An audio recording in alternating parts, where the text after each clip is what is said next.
Is the dirty section explained.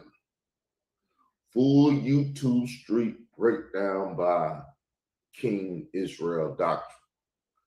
As you can see, I'm here ministering to YouTube, something I've been doing for years now.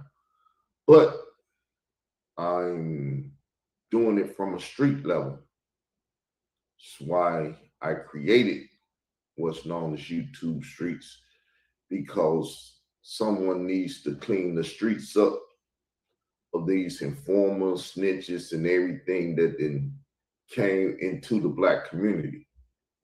You know, YouTube, or should I say, the AI like to call me a black man, but I want the AI to know that I'm an Israelite Christian. And with that said, let's get you some information out here. WHO really built YouTube Streets? Israel Doctrine, Hassan Campbell, Kev Gills, and the Dirty Sector Timeline. The question that keeps coming up in online commentary spaces is simple. Who really built what people now call YouTube Streets? Was it Israel Doctrine, Hassan Campbell, Kev Gills, the Dirty Sector? Or was this something that evolved naturally from Black YouTube commentary culture? To answer that honestly, we have to separate origin, influence, and popularization, because those are not the same thing. Those not the same thing. Do I need that repeated? Matter of fact, just rewind the video and go back, because the more time you spend on this, the more stronger it gets. So let's look at what it says. We can read it. It said, to answer that honestly, we have to separate origins, which I am the origin, the influence of the fake media news company and stuff, which is sitting in lawsuit and everything, and popularity or popularization, because those are not the same things. But remember, they know Black YouTubers is watching this. So they're trying to explain to ignorant people, Black ignorant people, that it's a difference between all of this. It's a difference between honesty and lies. I'm honest, they're liars.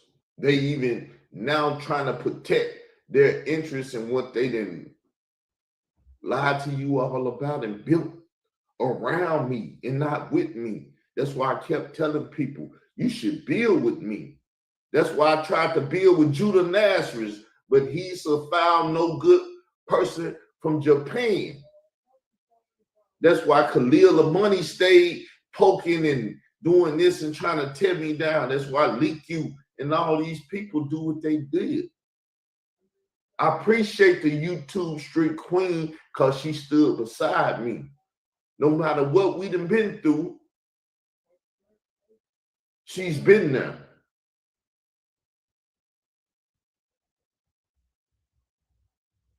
So, am I doing as Jesus told me to do? Am I doing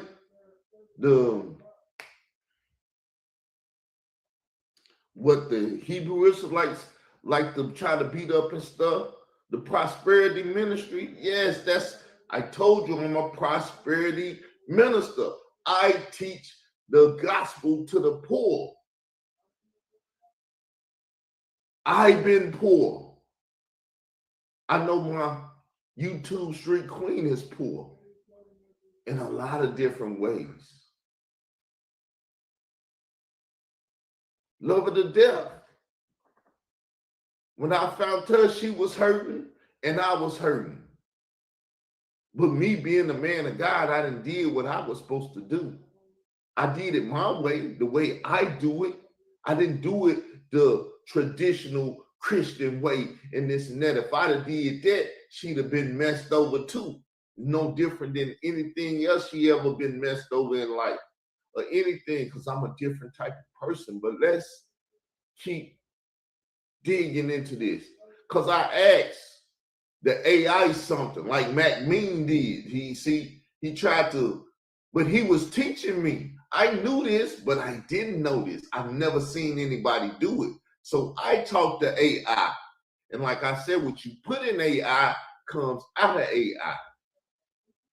I'm going to take my time and show y'all what he said and what the AI said and how it was derogatory towards me or crazy, talking about me funny and stuff. Next time he asks that AI something, though, it's going to put him in the right place, because I'm feeding the AI too. That's something that it came from the black YouTubers, aka the Israelite YouTuber Israel Doctrine, Carl Albert Davis.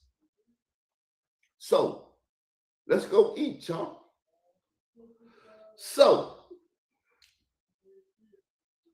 the founding Hassan Camel era.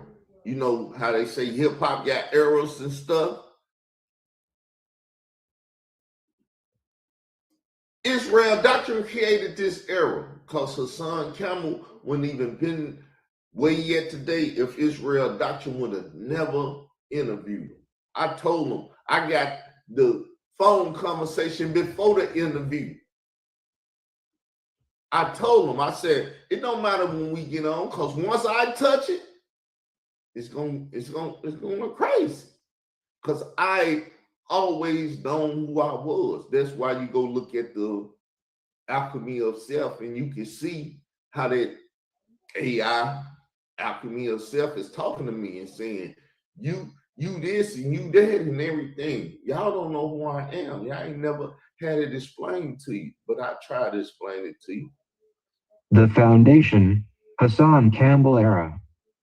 Before YouTube Streets became a recognizable phrase, Hassan Campbell was already one of the loudest voices in drama-based commentary on YouTube. Drama-based commentary. Who was the one talking about him? Who created the drama? Conscious speculation saying that he was out here pulling a scam. That's what you heard Khalil Amoni say yesterday, that he wanted to get damn some money, this, that, and do all that and everything. I am a hip hop icon. An icon living. Oh, some Jaden Smith stuff. His platform helped normalize. His platform helped normalize what was going on, because as hard as they was building them, I was working just as hard to tear them down. Anybody that was sitting around knows the story.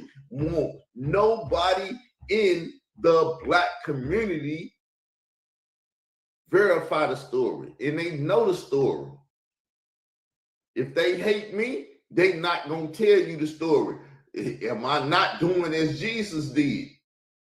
That's why they mess up the Bible and do all the stuff they do to the Bible, because Jesus' popularity and everything that he did is so strong, they had to kill him and do all this stuff, and then kill all his disciples and kill everybody and usurp them. That's what they're doing right here on YouTube right now. And it's criminal. It's criminal, y'all.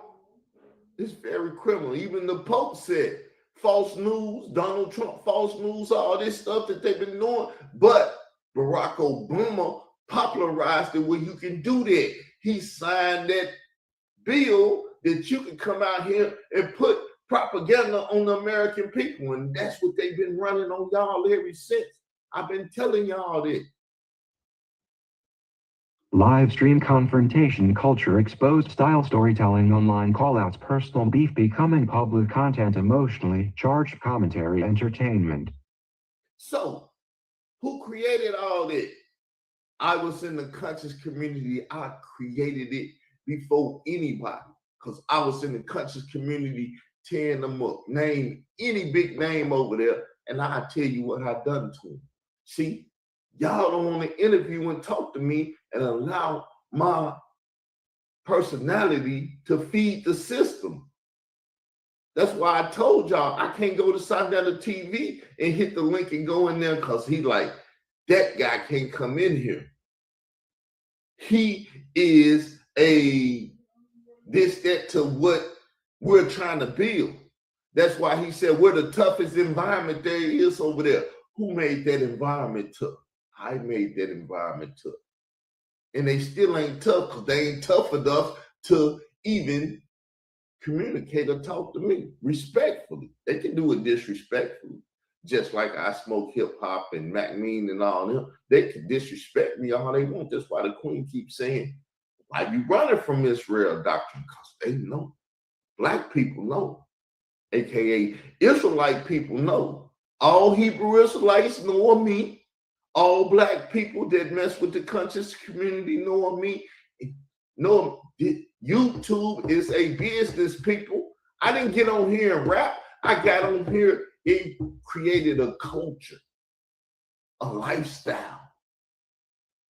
And it is an Israelite Christian lifestyle because you got to have God to put that type of fight in. It would have killed the normal man. He'd have blew his brains out by now. But I watched Tupac Shakur go to war with the world. And I've been plotting and planning it ever since they took him out. Because I had to emerge, and I have emerged. Whether people agreed with him or not, Hassan helped create the energy that many later channels built on. He created the energy because he spoke about my mother. Everybody knew it at the time. They said, ooh, he done spoke about that man's mother because there was an Arab that did it before him. Sadnetta did it. Everybody did it. But when he did it, and they was trying to blow him up, and I told it, I played the audio. I said, I'm going to take that man's life on social media. And at the time, I did take his life. It's just they destroyed my channel and stole the algorithm because I own the algorithm. I own it just like I own Dirty Section now. That is mine. Dirty Sector, or however you say it. I ain't the proper speaking. I'm a country speaker. It's going to be broken language and stuff. So, this is it. I am the one. I am the blueprint. It's not to brag or nothing. It's nothing special about it, but I learned I was an Israelite, and I learned I was supposed to follow in the Christian footsteps. And what you know as Christianity ain't the proper footsteps. See how I'm talking now? And I'm talking about the beef, the dirty section, the beef sector, the black sector, and all of them things that didn't came in contact with me because her son wasn't around, but I was around. I was feeding the sectors when they was beefing with me. Her son wasn't me. He couldn't get out there and talk to the poor and talk to the downtrodden and all of that. I told y'all, leave them people alone. They running RICO. Y'all gonna get put in a RICO messing with them people because I'm gonna take them people out. You can call it whatever you want, prophecy, whatever, foreseeing the future or whatever. I already knew because I knew who I was. And when I did that alchemy of self, I got confirmation that that's who this guy is. Because of lack of stuff, it built a certain type of person with a certain type of mentality, with a certain type of this, that, and the other. Because I could wake up on a Saturday morning and see my father watching the wrestling and what he was saying. If they'd have did me like that, I'd get a hammer and go upside their head. I said, whoa. That'd take you to jail, Pops. What you talking about? Because I didn't know that was in him until he watched wrestling. And I didn't realize, truly, I'm his son. And I ain't never watched wrestling like that. But that same button that was in him, that if you push it and he go there, because his favorite words was, leave it alone. I'm going to leave it alone, because we go any further, it's going to get ugly. And he didn't get ugly that much, but when he got ugly, he got ugly. See, I learned from my family. I didn't have no chief leader, this and that and everything else.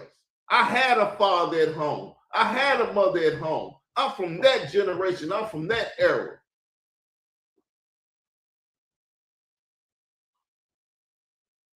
Now the next generation that's after me and my siblings, 2 girls in the house, nieces and nephews popping up and everything.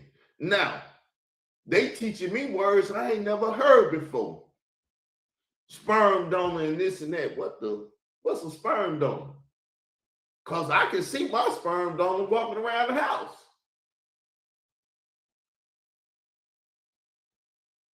But they couldn't see theirs.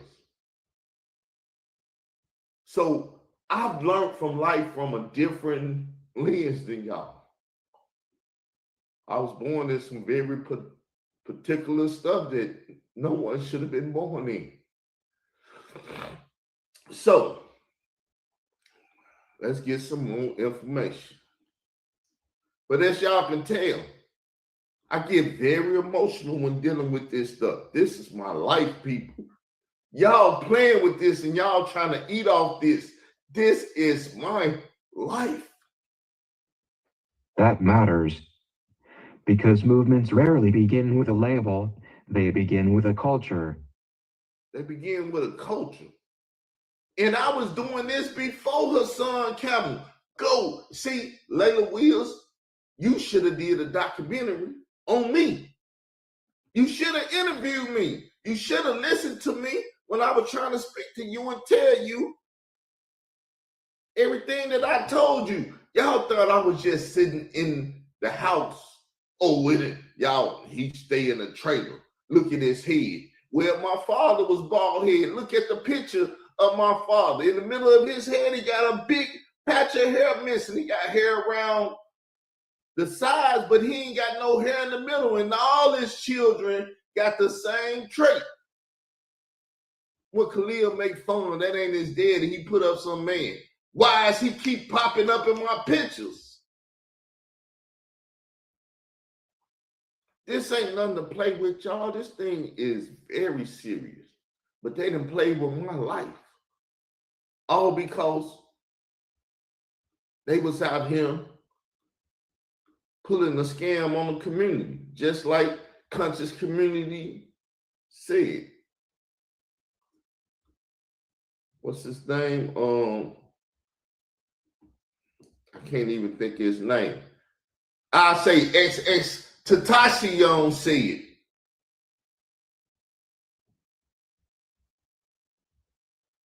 Conscious speculation. XX Tentacion. Khalil Amani. Grandchild. Or however you say it.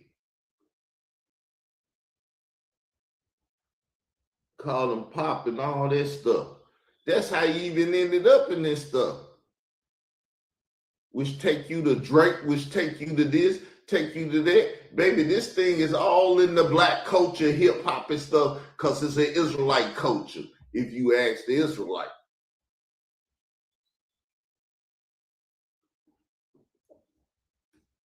Kev Gills in the street commentary lane. Kev Gills also played a role in shaping this ecosystem. As personalities began forming alliances, disputes, and commentary circles, YouTube became less about isolated creators and more about competing online neighborhoods. That's when the idea of sectors really started becoming visible. Not formal sectors, not official sectors, but audience-defined spaces.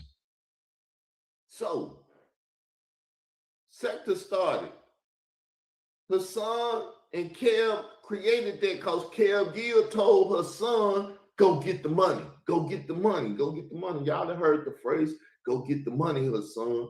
I told Hassan, start creating stuff for the children, and when they get touched and they run away and do all that stuff, you got a house, a home for them, because I felt for the poor. He felt for the money.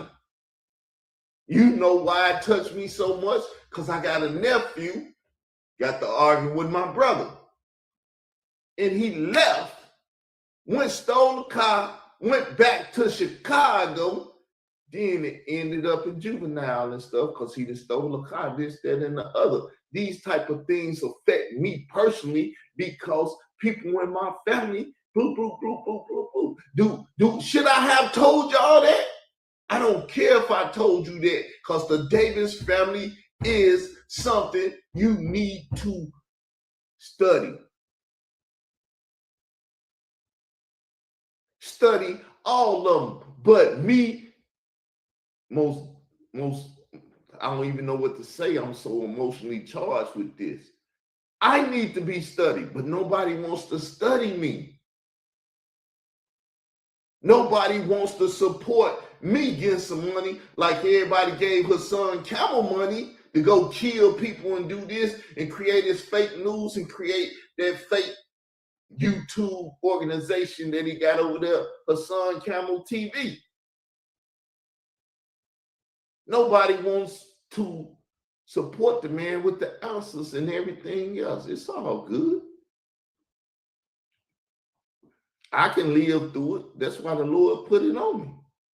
He put it on me more than he put it on anybody else. You know why? Because Israel Doctrine, Carl Albert Davis can take it. I can take it. I'm built for it. You had conscious commentary, street commentary, exposure commentary, religious commentary, debate channels, panel channels. The audience started grouping creators into territories. That's how ecosystems form. That's how ecosystems form. All this stuff is ecosystems, narrative systems. I knew about it, as Dollar told y'all, because me and him talked offline. I sent him the thing and everything. See, y'all don't know what I be doing, and y'all don't care for what I be doing, but it's to help you all. You had conscious commentary, street commentary, exposure commentary, religious commentary, debate channels, panel channels. The audience started grouping creators into territories. That's how ecosystems form. And Dollar kept saying, call this, call that, call this.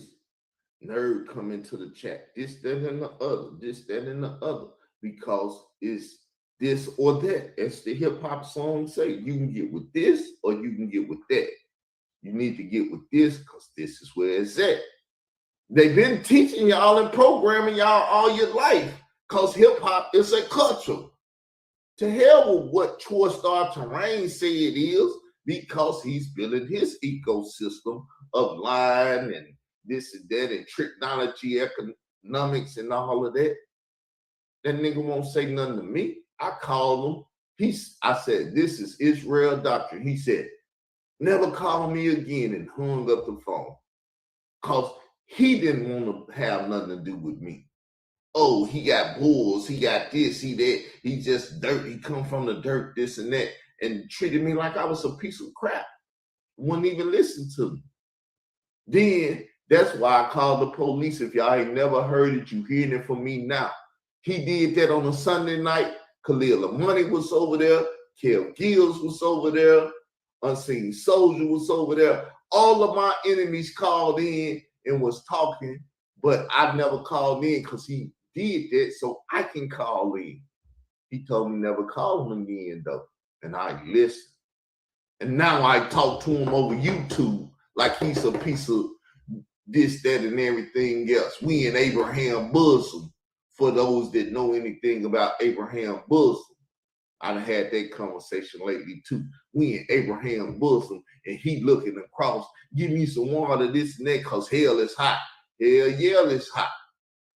You played with the wrong one. The rise of the dirty sector. Then came dirty sector language. This is where history gets messy. Because two questions get mixed together. Who first said it? Versus who made people repeat it? Those are two completely different things. Internet history gets rewritten all the time because people confuse invention, amplification, ownership, branding. The dirty sector appears to represent the grittier, more conflict-heavy corner of commentary YouTube. Receipts would be needed to confirm exact first usage. But culturally, the phrase became shorthand for chaotic commentary spaces. So that's what Barack Obama created when he let people put propaganda on other American citizens.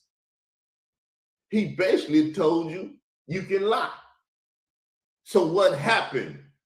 Barry and Star formed Lucifer. They formed Lucifer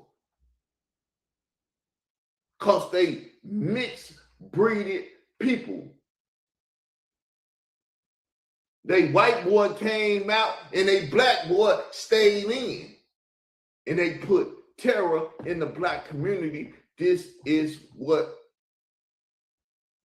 they was teaching back in the day. What's her name?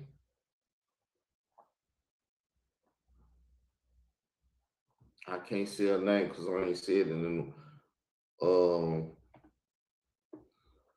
oh God, them and dude, them, they disrespected her on their channel. Professor Griff was getting at them and everything, and this, that. Y'all know the history. See, I didn't have a stroke. I know the history, but some things I can't piece together because memory or brain cells have happened. My brain has been damaged with the stroke. Blood clots and stuff was all in my brain. Some went on. I don't know what went on. The Lord is doing his job and allowing the body to fix it. But it's some things I'll never get back. But I've always put stuff on YouTube so I can have a record of it. But that's what happened when they destroyed my YouTube channel. That's why they owe me millions of dollars, because the truth would have been out here. They couldn't run this propaganda on y'all because I had proper propaganda out here. I had the history. I had everything I told people I was going to have. When her son said my mama, I said, I'm going to own his life.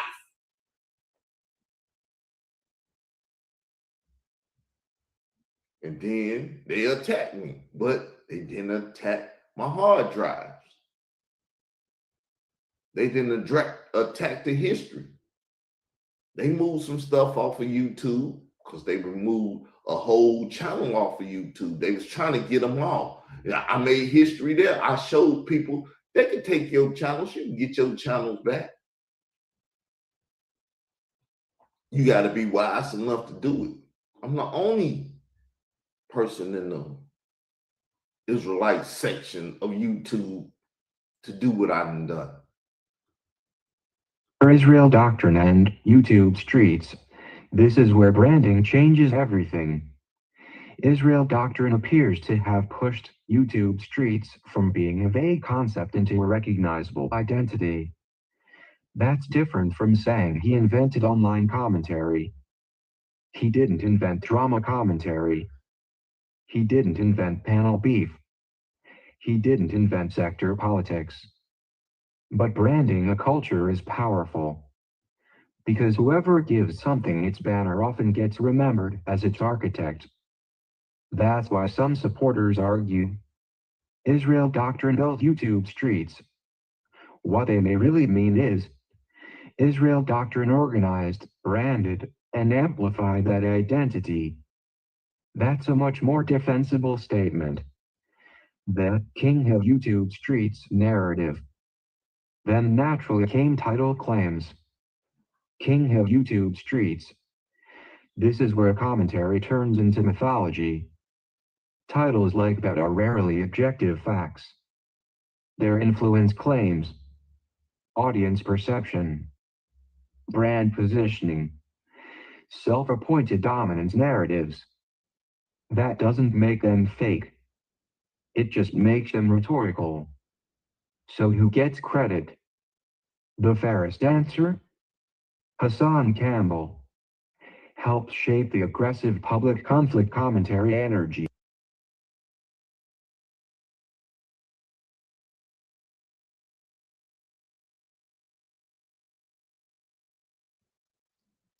Peace, everyone. Welcome to the podcast. And this one right here is a doozy. The title of it, YouTube Streets. The Dirty Sector Explained.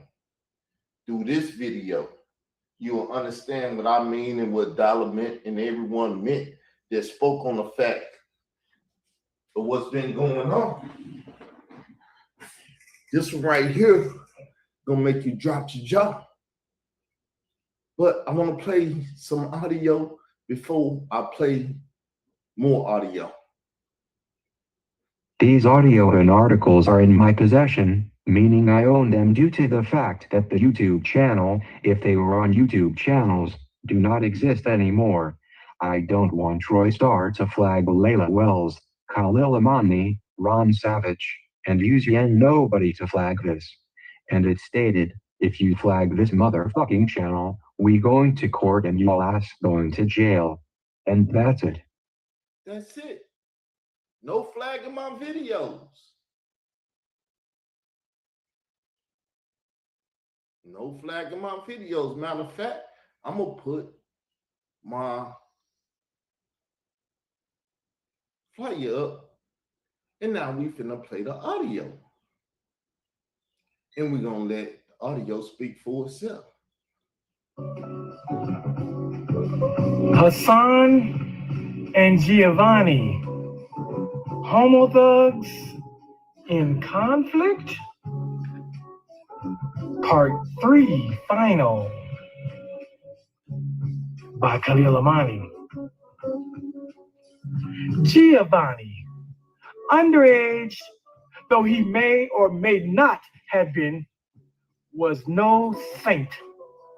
Giovanni, underage as he may or may not have been, was a fighter, a scissor-wielding gangster, and a gunslinger, a street dude like Hassan, who may have been sexing Bambaataa for reasons unknown to us, but like Hassan, a willing participant in Bambaataa's sex ring. The narrative of Giovanni as young, innocent victim of African Bambaataa is the result of limited information until the present time. Enough people have come forward and painted a far realer and clearer picture of this young man, Giovanni.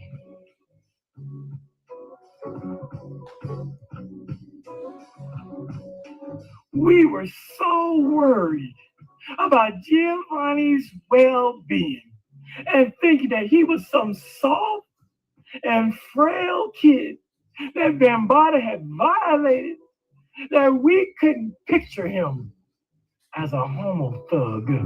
Even when Hassan gave us hints and clues by telling us that Giovanni went to jail and was stabbing motherfuckers left and right.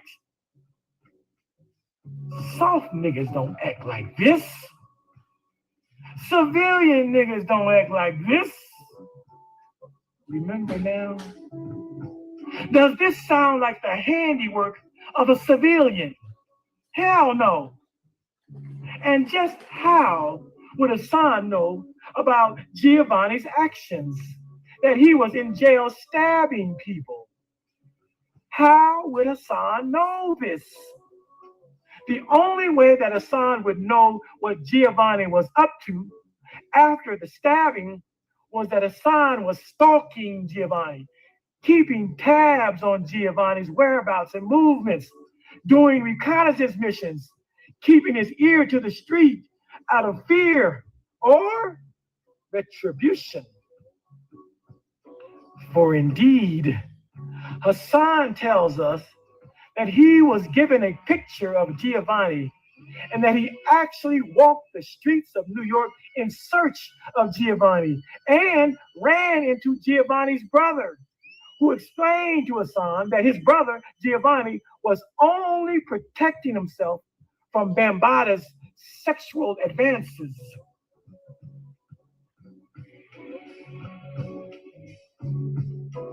Giovanni didn't go crazy, as Hassan suggested, because Bambata molested him, any more than Hassan's son became a transgender woman as a result of being molested.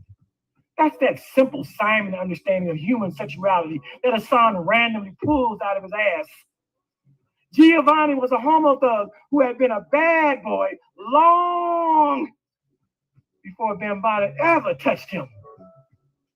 With major redundancy. Giovanni was about that action.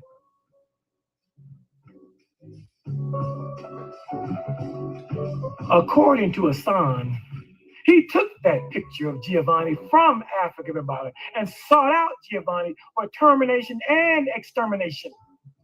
Hassan's action in and of itself, by legalese, was a clear case of conspiracy to commit murder in the first degree. His words are self-incriminating.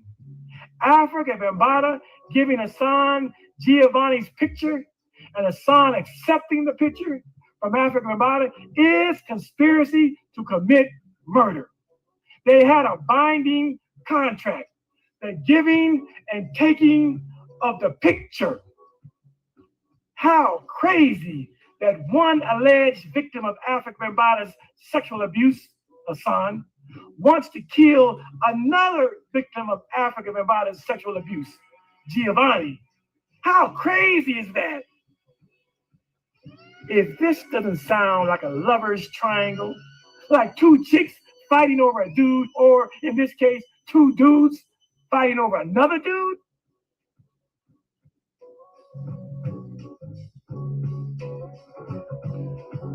with the information that is leaking out and demanding that Hassan and Ronald take it to the feds, or as of late, bring forth New York's Child Victims Act.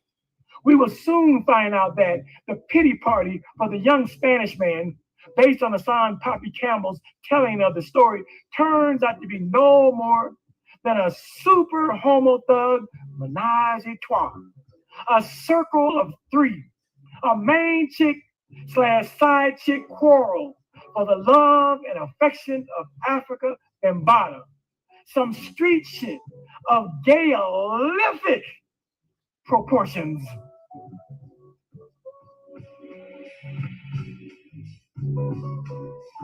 It is becoming evident that indeed the Zulu nation was no more than Africa Bambata's sex cult, wherein he groomed prepubescent and teenage boys from Bronx River housing projects to be his sexual property, breaking them in with porn, and then masturbation, and then oral sex and thigh-ing. And alas, making them pose nude for Bam's nasty black book of naked boys. Once in the book, you were an extortion candidate. The black book is how Bambata maintained order amongst these young sexual savages. Hassan Campbell has been naming names lately. Victims of Bambata includes his ex-childhood friend, Tawfiq, his younger brother, Ali Baba, and who outs child molestation victims? Hassan, that's who. What a fucking creep.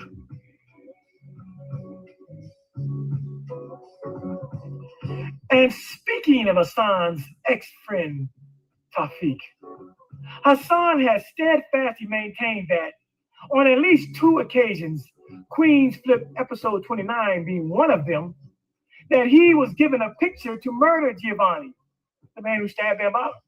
But now, in a recent YouTube rant, Hassan has laid the attempted murder of Giovanni at the feet of Tawfiq.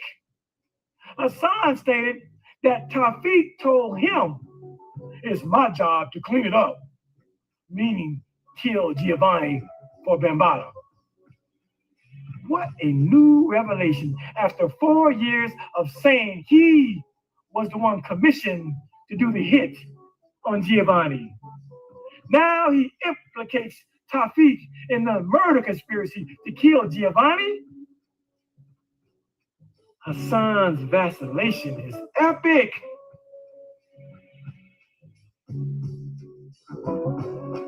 On this 7th anniversary of Africa Bambaataa getting stabbed by Giovanni, Hassan Campbell has finally claimed that he will be stepping up to the plate and taking advantage of New York's Child Victims Act by taking Africa Bambaataa to court and suing him for his molestation. He has until August 14th, 2020 to file papers. Finally, Hassan claims he's going to do the right thing thanks to YouTuber Sanetta, who baited him in a game of YouTube chess when he interviewed his former friend Tawfiq. That video Hassan could bear. But hold on and slow your roll. Hassan is not suing Africa Bambaataa because it's the right thing to do. No, he is not being an advocate for the molested on some altruistic and philanthropic and hero-like stuff. It is all self-serving. Hassan is suing Bambaataa because Tawfiq bruised his ego. He is suing because Sanetta pushed his fragile mental button with the YouTube video.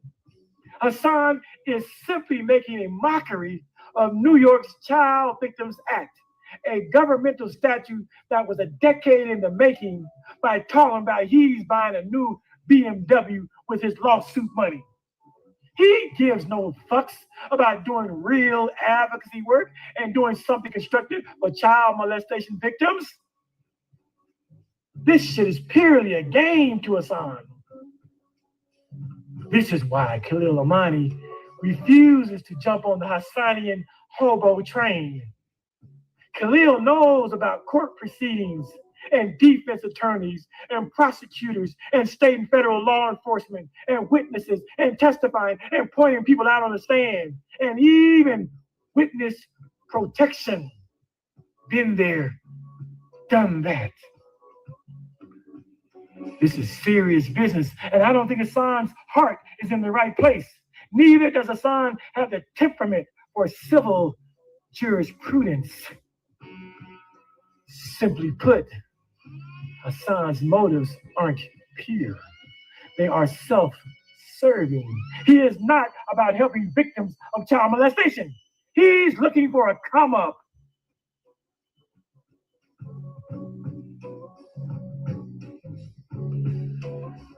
With all that Hassan has said in these YouTube streets about other people's children and wives and dead mothers, coupled with his past criminal history, if Africa Bambaataa's attorney brings his A game to court, he will annihilate Hassan and his lawsuit.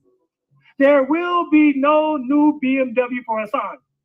And if Africa Bambaataa admits to being gay and casts Hassan as a spurned and dejected ex-lover with a vendetta over not receiving a music contract back in the day, it's a wrap.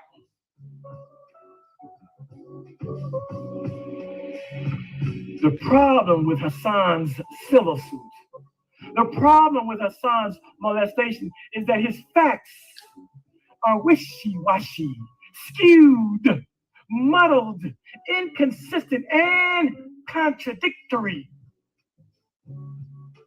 What do I mean? Well, I'll tell you what I mean. Hassan tells us that Africa Bambaataa was not the first person to molest him. In his Queen's Flip 29 interview, Hassan says, before Bambaataa came along, I was already being molested. The first one to molest me was a girl, and I'll never forget. And then, many months later, while sitting in his car mad at his mama and his older brother, Hassan, in one of his pity party moments says, since you like to gossip, you bitch ass nigga, I protected you, you bitch ass nigga, I protected you. Being that you like to gossip, Wayne, you can tell everybody that you was the first motherfucker that molested me, my big brother.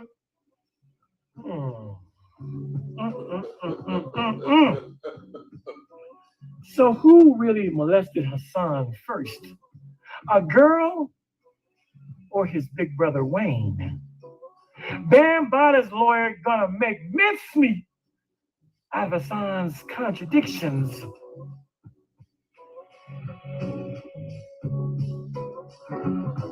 Compounding Hassan's who molested me first problem is the fact that Hassan has given us two accounts of when Bambaataa allegedly started molesting him. One time he says 12 or 13. And another time he says 15 or 16. There's a huge difference between being 12 or 13 and being 15 or 16. From speaking in a high-pitched falsetto in pre-puberty to baritone as a teenager. From having no hair around your genitalia, sex organs, to having pubic hair and facial hair. Hassan has a hell of a story to fix.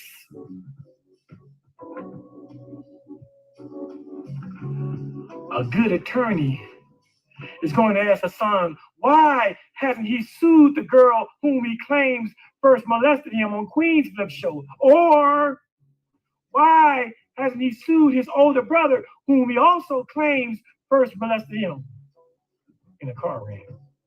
A good lawyer is going to grill Hassan on this grave contradiction and make him choose whom really first molested him and then call him a liar on the witness stand. A good attorney is going to paint Hassan as a gravy train riding, looking for a come-up fame fool who is only suing Africa Bambaataa because he is famous and worth an estimated $5 million. Bambaataa's attorney will argue that Hassan was never molested and use the April 1st, 2013 stabbing by Giovanni as proof positive of this fact. Why would a supposed molestation victim, Hassan, seek to kill another supposed molestation victim, Giovanni?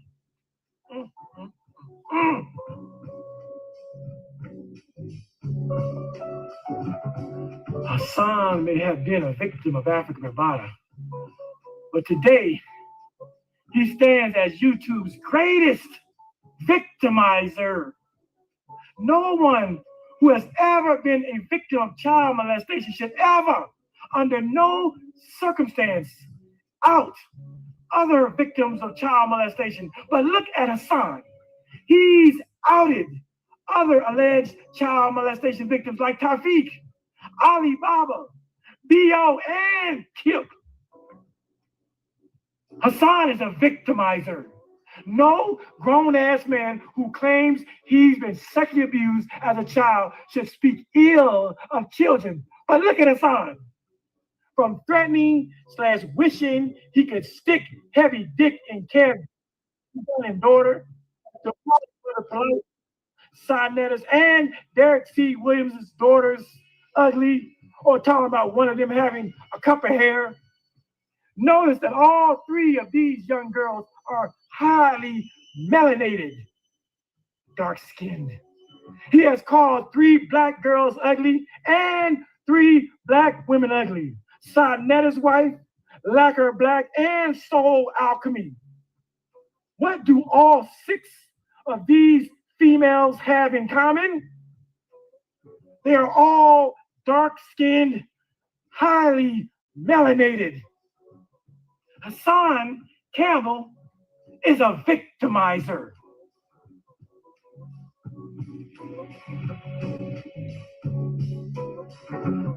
But this is your man's. People like Gully TV make apologies to Hassan. Hassan talked mad shit about Farrakhan, and Gilly didn't like that shit. Hassan went further and said he wanted to knuckle out with Gully.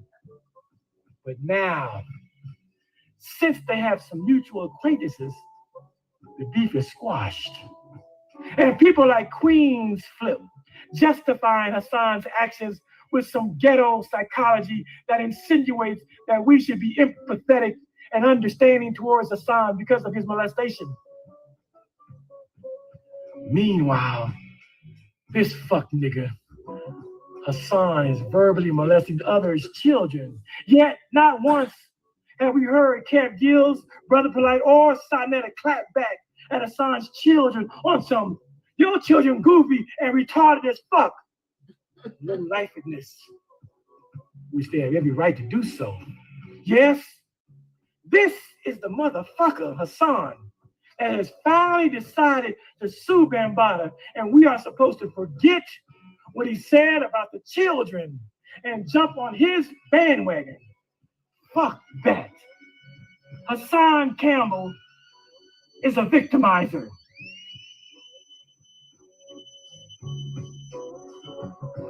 A man who hates his family by once calling his sister a monkey bitch, his brother Wayne a bitch-ass nigga and a child molester, and threatening that if his mother dies, he would enlist 50 goons to go to the funeral and tip over the wheelchairs of his elderly and disabled relatives.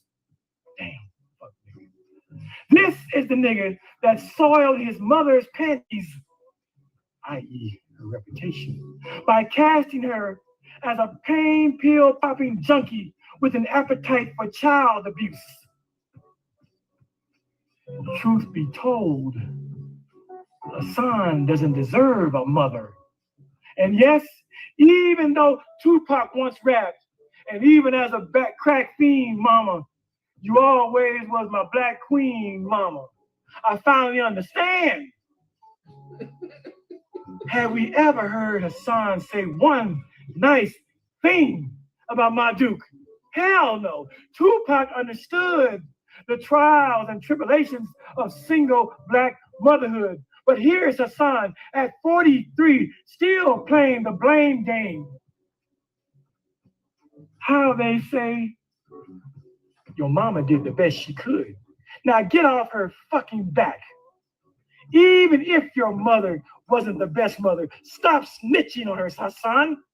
She was the first God you ever knew.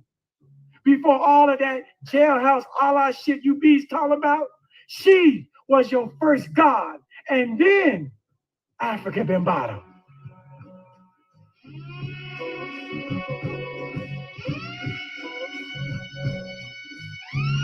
And then going further, Hassan has turned into a bona fide snitch and rat by implicating Bambaataa and Ahmed in a murder back in the day.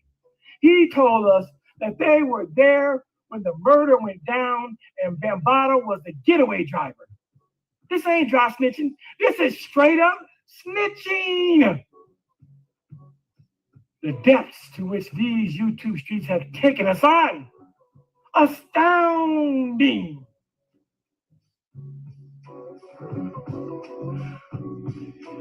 If you had a half ear to the streets of New York, as a New Yorker, you knew that going around Africa Bambaataa alone could be a precarious and sticky shit situation.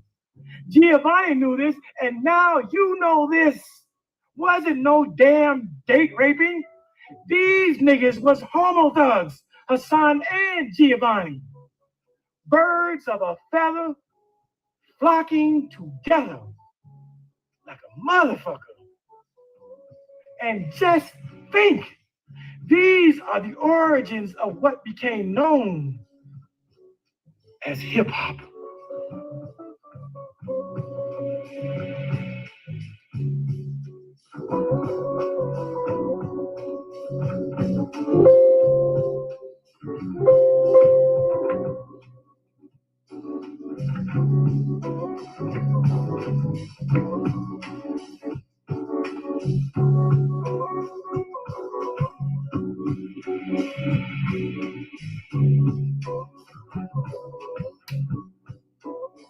That's it, people. That's one hell of a story. He fucked his son up.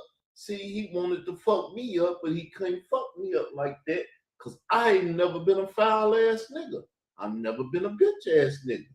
You can't fuck a real man up. Oh, your mama house and you did this and you did that. Motherfucker, you can't blame me for that. My family, nobody in the world can blame me for that because I did the best I could with what the fuck I had. And I wasn't no mother. I wasn't no father. I ain't got no fucking children that I even know about. But hey, it's all good. I'm willing to talk about it. But y'all never heard that shit. Cause Troy Star Terrain and Layla Wills them shut that bitch ass nigga up. Motherfucker, don't you get on this internet and say one motherfucking word about what the fuck you did too much already. And like I told him, you gonna be surprised if they don't come to Colorado and kill your motherfucking ass. Cause you a Michael Edwards ass nigga. You run your motherfucking mouth too much and you ain't a real ass nigga. You's a bitch ass nigga just like the bitch ass niggas you run with. Birds of a feather flock the fucking together. That's why, to quote Tupac, how can the devil take a brother if he close to me? The motherfucker ain't took me. Until the day y'all send the killers, I'm gonna still be kicking.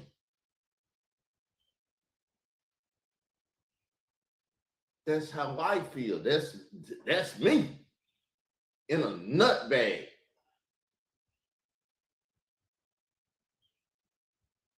However you want to take it, whatever you want to take. See, I don't do the pause shit because it ain't no pause. I said what I meant and I meant what the fuck I said. Now, anybody and their mama can get mad. I'm telling you now, one of you motherfuckers flag this channel or any of my motherfucking channel. And we going to jail and y'all gonna get criminally prosecuted unless y'all go ahead, sit down and talk about my care package and get my money and all my shit together and send it to me. Maybe then I sign one of them agreements not to talk about y'all ass and put this motherfucking material out that I got because I got a whole lot of motherfucking Khalil Amani fucking material.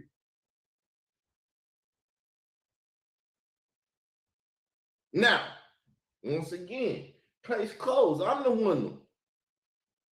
I ain't gotta wait to win. I already won. To the children that I don't know about, you kill me, you gonna pay them. Then we'll find out how many children I got out here in the world. Oh, but with that said, peace, I'm out. I'm out. Finna go over to the queen. We finna drag that bitch ass nigga mother like her son dragged his bitch ass mother. Yeah, YouTube Street King. I'll make shit happen. I'm about. Leave a comment. Let me know what you think, even about my actions. They might have been bogus, but I ain't apologizing for them. Peace.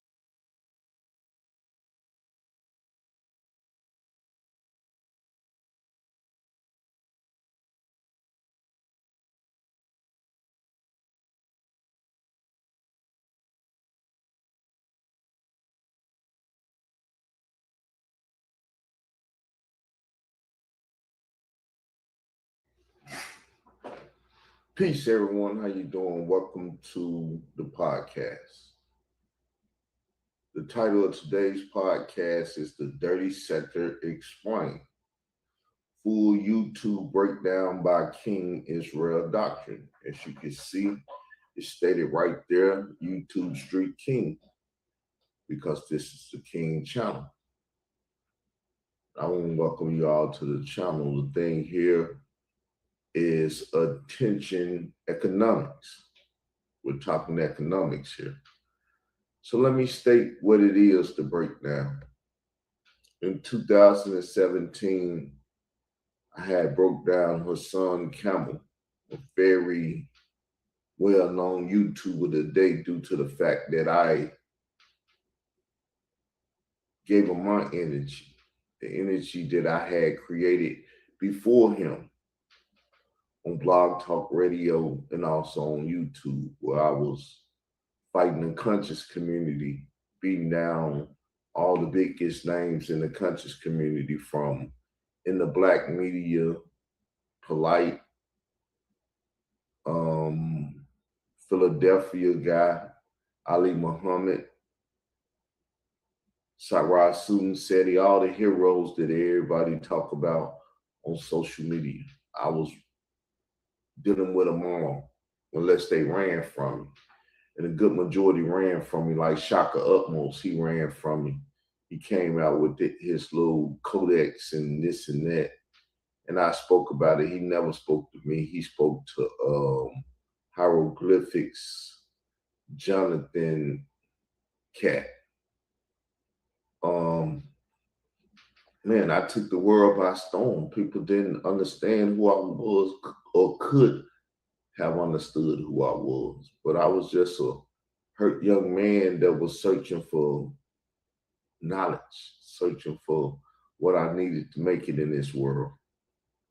And I created that lane for myself, doing what I thought was right to do, come out in these streets that I finally made, popularized the term right here on YouTube. And everybody started using it. It may have been before me, but no one popularized it. I popularized things due to the fact that I'm relentless. I get on the topic and I won't leave the topic. So I was on the topic of Hassan because he was out here calling himself dragging my mother through these YouTube streets. I planted her in my yard, helped me grow my this and do that and everything. It was very, very messed up that he did it. It did something to me mentally, right? And the world don't know about that, because people have came through, created a dirty section full of dirty people to dirty up my narrative on Hassan that I created in 2017. Now, in 2017, a journalist by the name of Leda Wells, the one who created Trapped in the Culture, I had hit her on Facebook and told her that her son had taken a picture from Bambaataa, the killer boy. She's a journalist. She's a documentarist. She's all these things, right? And I informed her. She informed me that she knew about it before I told her about it, which put her in a very bad situation, meaning she knew about the possible death of a young Hispanic boy and did not say anything about it. And then she went on to sell a documentary and all kind of things. And a lot of people joined her, her son, towards Doctrine, and everything else. Joined her to run racketeering on YouTube. RICO. Racketeering, illegal, so on and so forth. What it is, I don't know. I ain't said it in so long. I'm a stroke victim. I don't run around claiming that I remember everything. But it's individuals around here that know things like, I would say, Dollar Skills. Since he's my brother, and he told me, hey, I'm in it also because Layla Wills put him in the paperwork in Chicago, trying to line him up like she was trying to line me up and take me out in Cook County, as if I was King Von or something, and she had to take me out. You know, she got family in O Block and stuff. So I guess she played the female O Block character in Chicago. It's like a movie, people. I mean, I don't know what was going on. I was just being me though, fighting the system and standing up to the powers that be. What if they was Troy Star Terrain? What if they was Layla Wills? What if they was Marcy Hamilton? What if they was Dave Wedge? What if it was Ron Savage? Whoever it was. So she went live to the Chicago Police Department because she was with her sorority sister, the judge that was on the case. I don't know her name because I had a stroke, but the judge, her sorority sister, whatever ties they got, told her to go tell the police. So she went and lied to the police. And when I came back to court, the police was outside the courthouse waiting on me. I felt uncomfortable, tried to leave that floor and everything, and they told me that I was under arrest. They didn't read me no more Miranda rights and all that stuff. I told the state of Illinois that the state of Illinois said, leave that guy alone because we're at fault him. And they threw the case out of court. Once they threw the case out of court, Layla Wills and her false claims and her lies and everything she did, she threw her civil case out of court. But one thing she didn't know when she did that, I was learning court procedure. I was learning how things work. So now it's the time for me to laugh. She laughed first and I cried. Now it's time for me to laugh and for her to cry. Because when I start my court procedures, when I bring my criminal stuff that she, Troy Star Terrain, Layla Wills and stuff, see, I didn't have no big time corporation. They got big time corporations. So let me explain to you what's about to happen. If they don't, I ain't even gonna, whatever. What's about to happen is those nonprofits and stuff, the Snitch Network and everything these people got, and the money that they got and the way they got it in a deposition, they're gonna have to tell. Anywhere it goes, they're gonna have to tell. And if they don't tell and they get caught, that's jail time. But see, people never grew up believing that knowledge was power. But I always believed that knowledge was power because it's one thing about knowledge. They always try to keep it away from me. They don't want me to know what's in the book. They don't want me to know what's in that book. They don't want, they tried to stop me from reading everything. They never taught me phonics and stuff. So they tried to put me at a bad predicament. So I just played an audio a couple of days ago, Go Fishing, where Khalil Amani is telling a story about her son and Giovanni. Giovanni is the name of the young boy that allegedly got date raped by Africa Bambaataa, allegedly stabbed him, allegedly this, allegedly that. The young man's name was Giovanni. People was afraid because even when they brought the name out, people were still trying to cover up for Bambaataa and what he had did, and that's sodomized a young boy, which is a form of pederasty, male loving young men and stuff. Now, it's 2 in the morning, about to be 3. I'm gonna call it a day. Once again, this is my conversation. I didn't have what it took to popularize it back in the day. I will popularize this, and everyone on YouTube and in these YouTube streets will know of who's who. I'm not dying without letting the people know. Y'all not sending a killer to come kill me without me letting the people know. And if you flag my channels, you're just gonna make things go faster.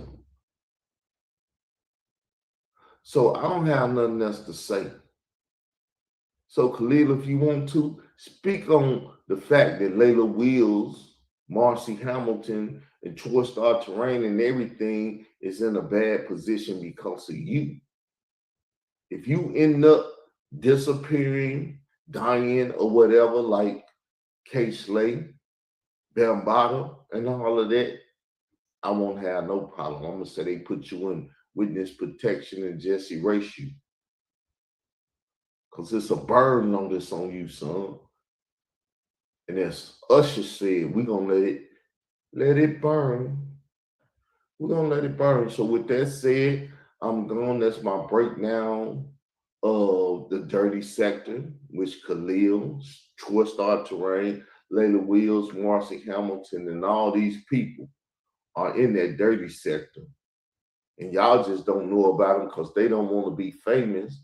Because if they get famous like her son got famous, then I ain't gonna get famous too. And they don't want me to get famous. They don't want me to leave a legacy to my children. But hey, it is what it is. Let me know in the comments what you think. Peace. I'm out.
All right, people, I'm back. What up, Queen? You don't hear us. I know I had to cut the computer off and come off or whatever.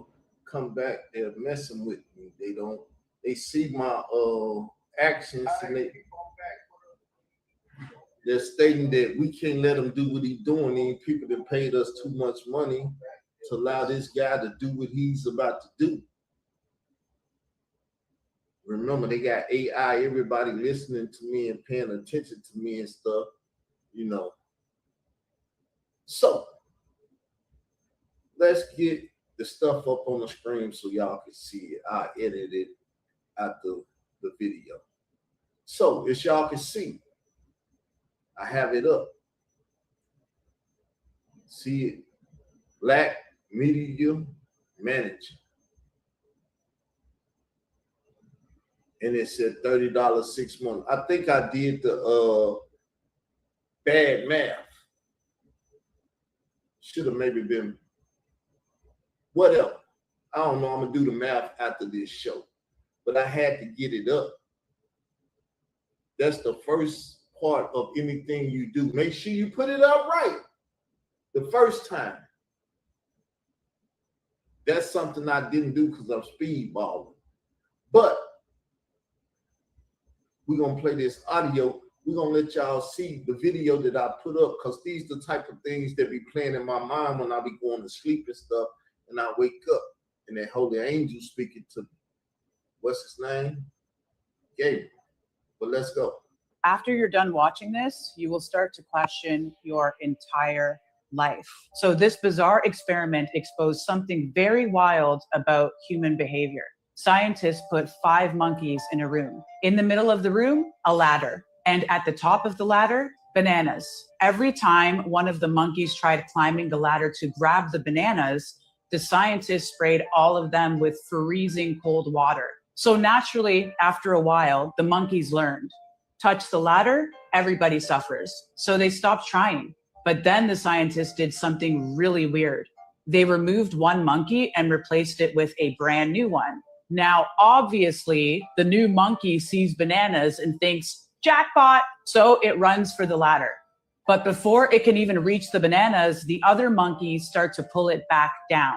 Eventually, the new monkey learns, don't touch the ladder, even though it never got sprayed with cold water.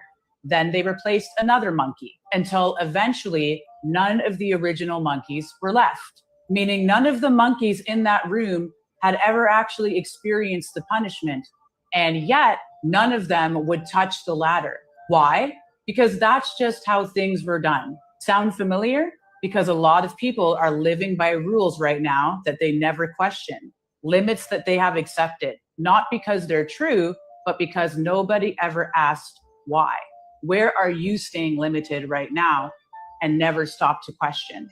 After you're done watching this, you will start to question your entire life. So this bizarre experiment exposed something very wild about human behavior. Scientists put 5 monkeys in a room. In the middle of the room, a ladder. And at the top of the ladder, bananas.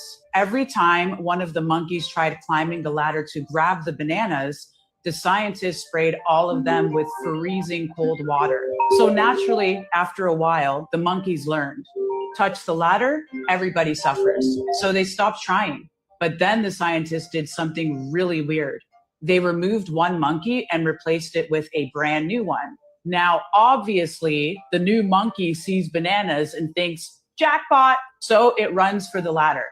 But before it can even reach the bananas, the other monkeys start to pull. So it played twice, so I believe y'all got it. If you didn't get it, go rewind. Now I'm finna let y'all hear the basic agreement that I drew out. That's why I said we're gonna have to negotiate what it is that the contract says. But I believe that it's a good contract. And I'm starting 50-50. I'm doing 6 months. I'm going to teach you everything you need to know in 6 months to get where you need to go. I'm going to help you build everything, do everything. But it ain't laid out with me just talking about it, so you got to hear it. So listen and listen well. I will stop and give a little commentary on it. So let's listen. Development partnership model. Development. We developing you.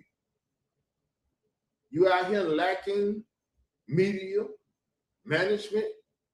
I got a development agency to deal with you so you can get media management.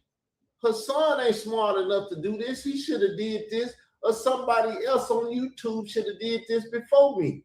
But this is how I think. This is how I became the king.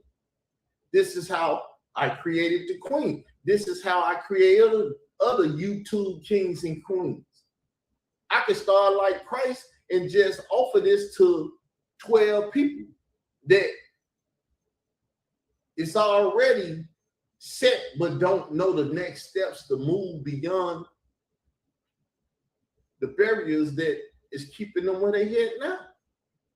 I can start with 12 disciples, or I can start with anybody that has the money to do it. I don't care where your money comes from. To me, money is money. You could be on the street selling drugs. If you give me the money, it's my money after that, and I ain't even crying or talking about it. Yes, I'm an Israelite Christian. Don't mean I'm a Christian. It means I'm an Israelite Christian. Meaning that I know the old ways. I know the old laws. I keep the old ways. I keep the old laws. But I also know the new way and the new laws. I know to forgive my enemy. But I also know that if my enemy do certain things, the laws are on the book. You poke my eye out, I can poke your eye out. You cut my foot off, I cut yours off. As they say, eye for eye, tooth for tooth. Do unto others as you will have them do unto you. So if you do it to me, I'm going to do it to you. I know what the books say, but it's still my choice at the end of the day to listen to the book or not listen to the book. And like I told you, you get to messing with me, I'm going to put the book down. The knowledge still in the head, but I'm going to put the book down. And I'm going to stop even consulting the book and get into what's in me. Flesh and blood, carnal thoughts that's going to do something crazy. I know I done did it too many times, and I most definitely don't want to go back there.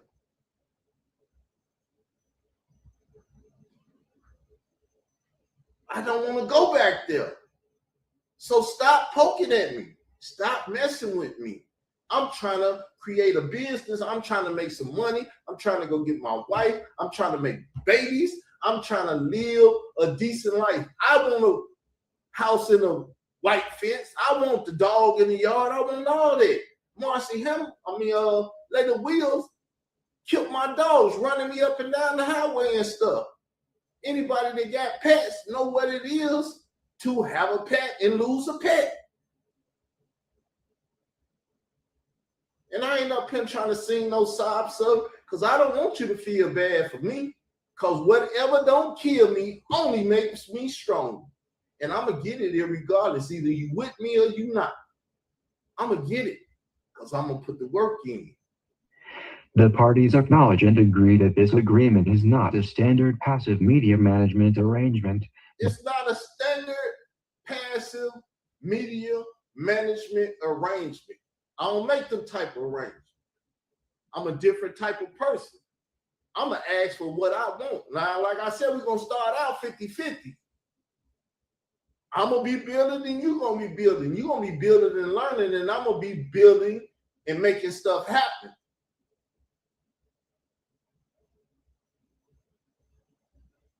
For 6 months.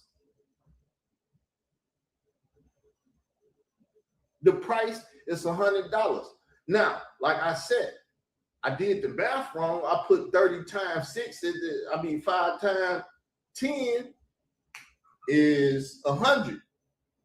So 30 more, and I can't do the math. I'm frustrated right now, but let's keep listening. But instead constitutes a hands-on media development and incubation partner. Hands-on media development. The things that I done learned in the last 5 years, you can learn in 6 months. And after the 6 months over, you can fly. You can be let out the contract. We ain't even got to work together no more because you don't know what I know at that point. And you're going to have a well-built oil machine because I'm going to be working with you for 6 months. See, I got skills. I got stuff. People going to tell you, hey, he a lie, he this and that, he ain't got this and he ain't got that. All of YouTube is built off of me.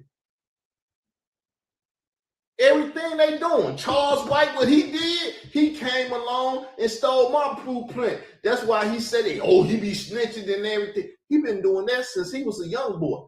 I ain't never snitched because I ain't never been in a position to tell on nobody because I was out doing the same thing they was doing. I didn't sell no drugs.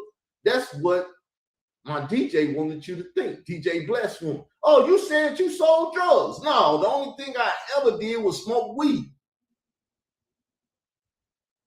I spoke to my mom about it. Boy, they said you doing cocaine, this and that. They thought I had one crazy with smoking crack and stuff. I said, no, I pulled the blunt out. This is what I do, mama. I break this open, I put the weed in there, and I smoke it. Because I ain't never hid nothing I did from nobody. And you got to have raw steel guts like that to be able to do what we going to implement together. Now, I'm going to do my best to keep it good, clean, and whatever, because we're going to have numbers. I'm going to have numbers with me. And when you got numbers, you got a power that you didn't have being alone. But being alone and being a fighter, it was nothing I can do or wouldn't do. You seen, what's that, Snowfall and stuff? He said, hey, the people that doing this, we selling these drugs for, they kill my daddy and everything. So y'all can go out there on your own if you want to, but never test me, because it ain't nothing I would do or wouldn't do for what's mine. And if you don't know what that means, go sit down and think about it. It ain't nothing I wouldn't do for mine. I told you, I got a wife, I want children, I want the house, I want the fence, I want everything everybody else wants. And if you get in my way or try to stop it, it's on. And that's who Layla Wills is. That's who Troy Star Terrain is. That's who Marcy Hamilton and all them people that been coming against me and spending their money with YouTube, Leon Cajon or whoever he is, the old Def Jam dude and all that. These are the people that has been coming against me for 10 years now.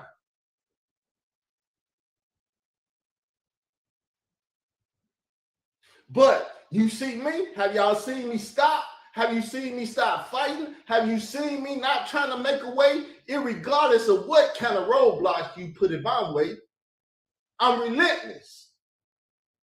And I'm looking for people with the same heart and the same mentality. Because, excuse my French, I don't fuck with bitch-ass niggas. If you a bitch-ass nigga and you turn from a fight and you do stuff like that, I tear that damn contract up and you'll get away from me and I'll get away from you. I deal with certain mentalities because it takes certain mentalities to do what I did. I know my mentality. It ain't no question who I am. Y'all question who I am because them lying Negroes out there trying to dirty up my name and my character. Leadership model. Manager's role includes active business development, strategic planning, systems implementation, monetization infrastructure creation, brand positioning, opportunity sourcing, platform optimization, and direct operational involvement in the growth and commercial expansion of clients' media presence. That's what I'm going to do. If I said it, I'm going to do it. I didn't watch Ali Adu. I didn't linked up with E-Man Gassi. I done did all the people that's on YouTube doing stuff. Though I ain't doing nothing, I've been learning from them.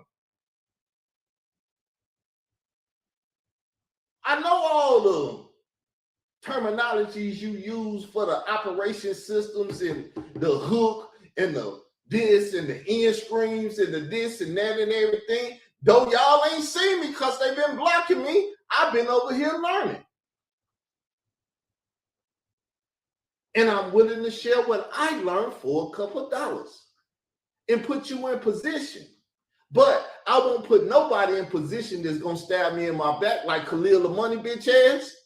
I put that man in position and he didn't give a fuck that I put him in position. That nigga went and bent the fuck over for some other nigga to fuck you. And come fucking with me as if I ain't going to do something to you. I'm going to fuck you up, nigga.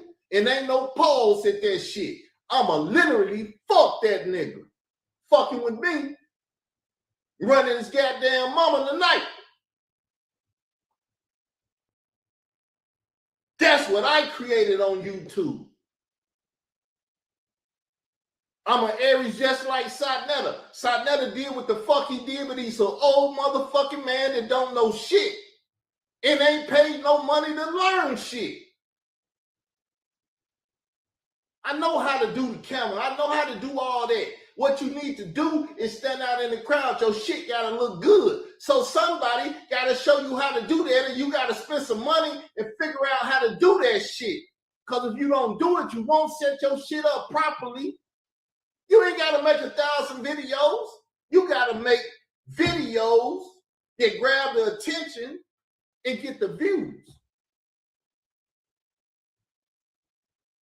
Then you can create what you want to create, and you can put clothing and shit like my channel. I got a shop on my channel. You can go look on my channel and you can buy some shit. You can do books, anything. I'm going to teach you how to do all that. It ain't working for me right now because nobody support me. Nobody want to do shit with me because niggas out here lying on my name and shit. Because manager is contributing substantial labor, strategic expertise, developmental infrastructure, monetization systems, and business building services beyond traditional management functions. Beyond traditional. This ain't no 360 shit. I ain't trying to steal your shit. Even if it was 360, if it started with you, it's going to go all the way around and come back to you. That's why after 6 months, you're going to have everything that you participated in the 6 months that we participated with each other. I ain't out here trying to do that shit. I ain't no motherfucking Edomite. I'm an Israelite.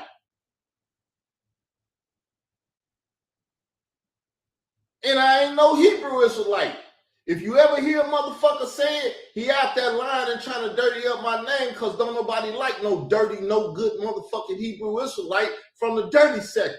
They ass need to be put in there too because they been going against me ever since I've been on YouTube because I wouldn't say I'm a no good, dirty motherfucking Israelite, Hebrew Israelite. My own teacher. Well, we need to clean it up. I can't clean no fucking lie up. That's a lie, and I will not participate in trying to clean that shit up. Me and you are no longer brothers. Because I'm finna go that way, and you better take your ass that way, and he won't speak to me, which is good, because a disagreement is a disagreement, and we gonna disagree until we agree. And until we agree, it's animosity, it's hate, it's all of that. Still love the shit out the man. But we got to do what we got to do. I'm gonna most definitely do what I got to do and let you know where I stand. You ain't got to question if I'm over there, because I'm going to take my ass over there and stand over there. The parties agree that the 50% compensation structure reflects a developmental partnership compensation model rather than standard industry and management commission percentages. Client acknowledges that manager is materially assisting in building and scaling the media business. The compensation reflects shared participation in active business development efforts. This is a limited 6-month accelerated growth arrangement. Upon expiration of this agreement, client retains ownership of all intellectual property, brand assets, accounts, audience relationships, and operational knowledge gained during the partnership, subject only to any unpaid earned compensation obligations. See, that right there is something else. But you hear this? This is foundational. When I send it to you, you can put your stipulations in it and say, I'd rather take 60 and give you 40. Maybe I agree. Maybe I won't agree. Now, I'm going to tell you, like I tell everybody that fuck with me, I'm an asshole. I might not agree, but I might agree. Because even though I'm an asshole, I'm an angel too.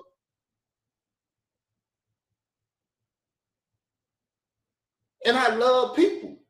And I love people that love me and fuck with me. And I fuck with you because I'm doing unto you what I want you to do unto me. You don't do shit wrong to me. I won't do shit wrong with you. You talk about my mama and your mama be up there on the screen like I'm going to do that bitch tonight.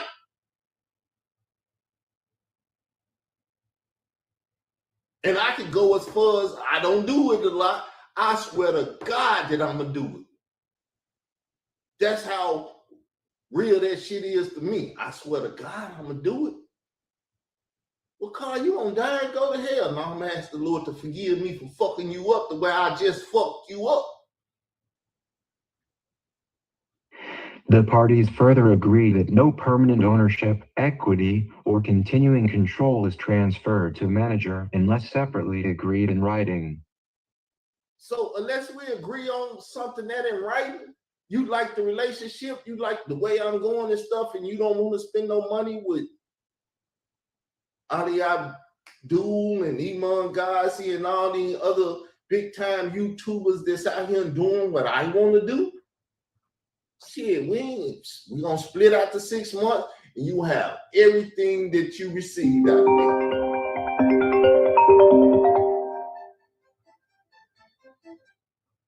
You see what I'm saying? Do it sound good? Yes or no, Queen? Scared motherfuckers ain't gonna speak, so speak. I know you got nuts. I don't know if they got nuts. You heard that you care for what you heard. Matter of fact, let me put the link up here so you can come up here and talk shit. Because I'd rather talk to you than read your goddamn type. I'm just a real person, people. I ain't up here bullshitting you. I ain't trying to bullshit you. And you will not bullshit me. And I done seen all the bullshit. Deceived it all. Remember, we was creating the YouTube street laws of power. I got power. I know. I think like that. Why you think the Queen be like, take that Machiavelli shit down? I don't want to talk to that shit because you're another motherfucker. When you fucking with that shit. Woo! Woo! Come up, Queen. The link is in the side chat. Anybody can come up. And right now, if I ain't mistaken, the little price I got up there, it got a discount now, like a 20% discount. Let me go look at that.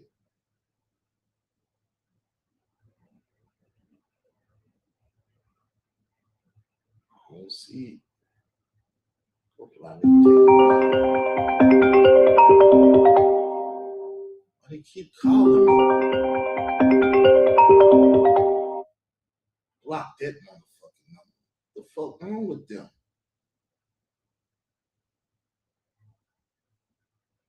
See, this is what the world do. When you let the world into your house through these systems and shit, this is what they do. Then they make you have to go and buy some shit and do some shit and stuff to block them and stuff. This is what technology do. This is what the world do. This is what you got to learn how to do.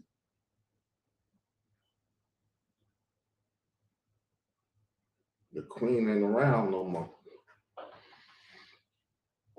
Well, I don't know what it is with her, but yes, people, I got plans.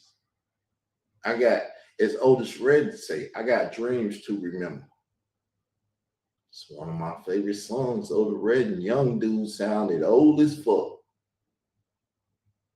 I got dreams to remember.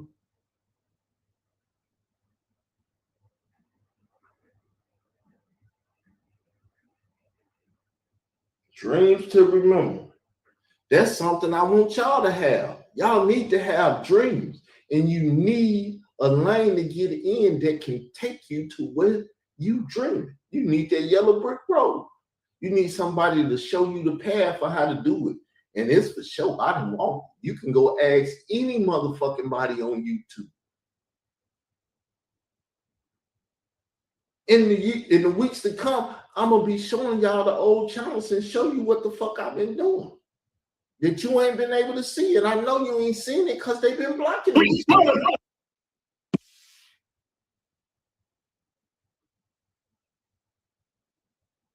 I know y'all ain't seen it. I know y'all ain't seen it. So let me show y'all part of this Khalil money and all that shit that I was dealing with before the show went off. Go watch the last show. Khalil Amani wrote this article. Israel Doctrine speaks out the truth about DJ K. Slay. Cause yes, me and DJ K. Slay was beefing and shit. And that nigga went jumped in a fucking coffin and shit to get the fuck away from me. But we're gonna go through this a little bit. So this is what he wrote at the time because we was friends, not knowing that he was ready to stake me and harm me and stuff. I guess I'm gonna have to read it because my computer is not in a position of reading right now. So in this internet world of YouTubers, which is filled to the brim with a motley crew of so-called conscious folks of various persuasion who are constantly at odds with one another. See that? Ain't that what the dirty section about? Constantly at odds with a motherfucking shit. Because I was stayed at odds and shit. See, Khalil Amani was telling y'all about me. See, he seen that video the other day and he tried to attack that video because he wanted me to talk about his bitch ass. I give him a little love and shit because you gotta love your enemies. You ain't gotta hate your enemies. Know that them motherfuckers is for the well-being of you. The way that man stalked me and do all that shit and trying to kill my character and shit, and I just roll through that shit like it ain't nothing, like I'm a duck in water, shit rolling right off my back. Come here, bitch, nigga. Let's argue. Let's fight. Let's do that. No, you ain't gonna do that. Motherfucker called the queen and say, and queen said, well, I ain't doing this shit without Israel Doctrine. Went over there. He did a whole bunch of shit trying to get me mad and stuff and cuss his ass out and do what the fuck I do. And I was like, man, that ain't gonna happen. I sit there, told him. I said, I told you I won. Why? Because you tried to get me out of character, motherfucker, and you couldn't do it. The fuck you talking about? Afterwards, though, I went into a fucking frenzy. Sides are drawn in the internet sayings, and the war word is more venomous than a cobra's bite. There are no rules of engagement for YouTube combatants. All fair and love and war. All fair and love and war. Do that not sound like the dirty section? Because the motherfuckers watched me and went imitated me. But they didn't have me. So they had no management. They had no direction. They had no leaders and shit. This is what I believe Bless One did. He like, we ain't got the blueprint. That ignorant motherfucker over there got the blueprint. Go get his ass. And little did I know, I thought it was a goddamn miracle. I said, the Lord has split the sea. He split the sea, and it's time for me to walk through that motherfucker. And anybody that followed me like Pharaoh followed Israel, gonna drown.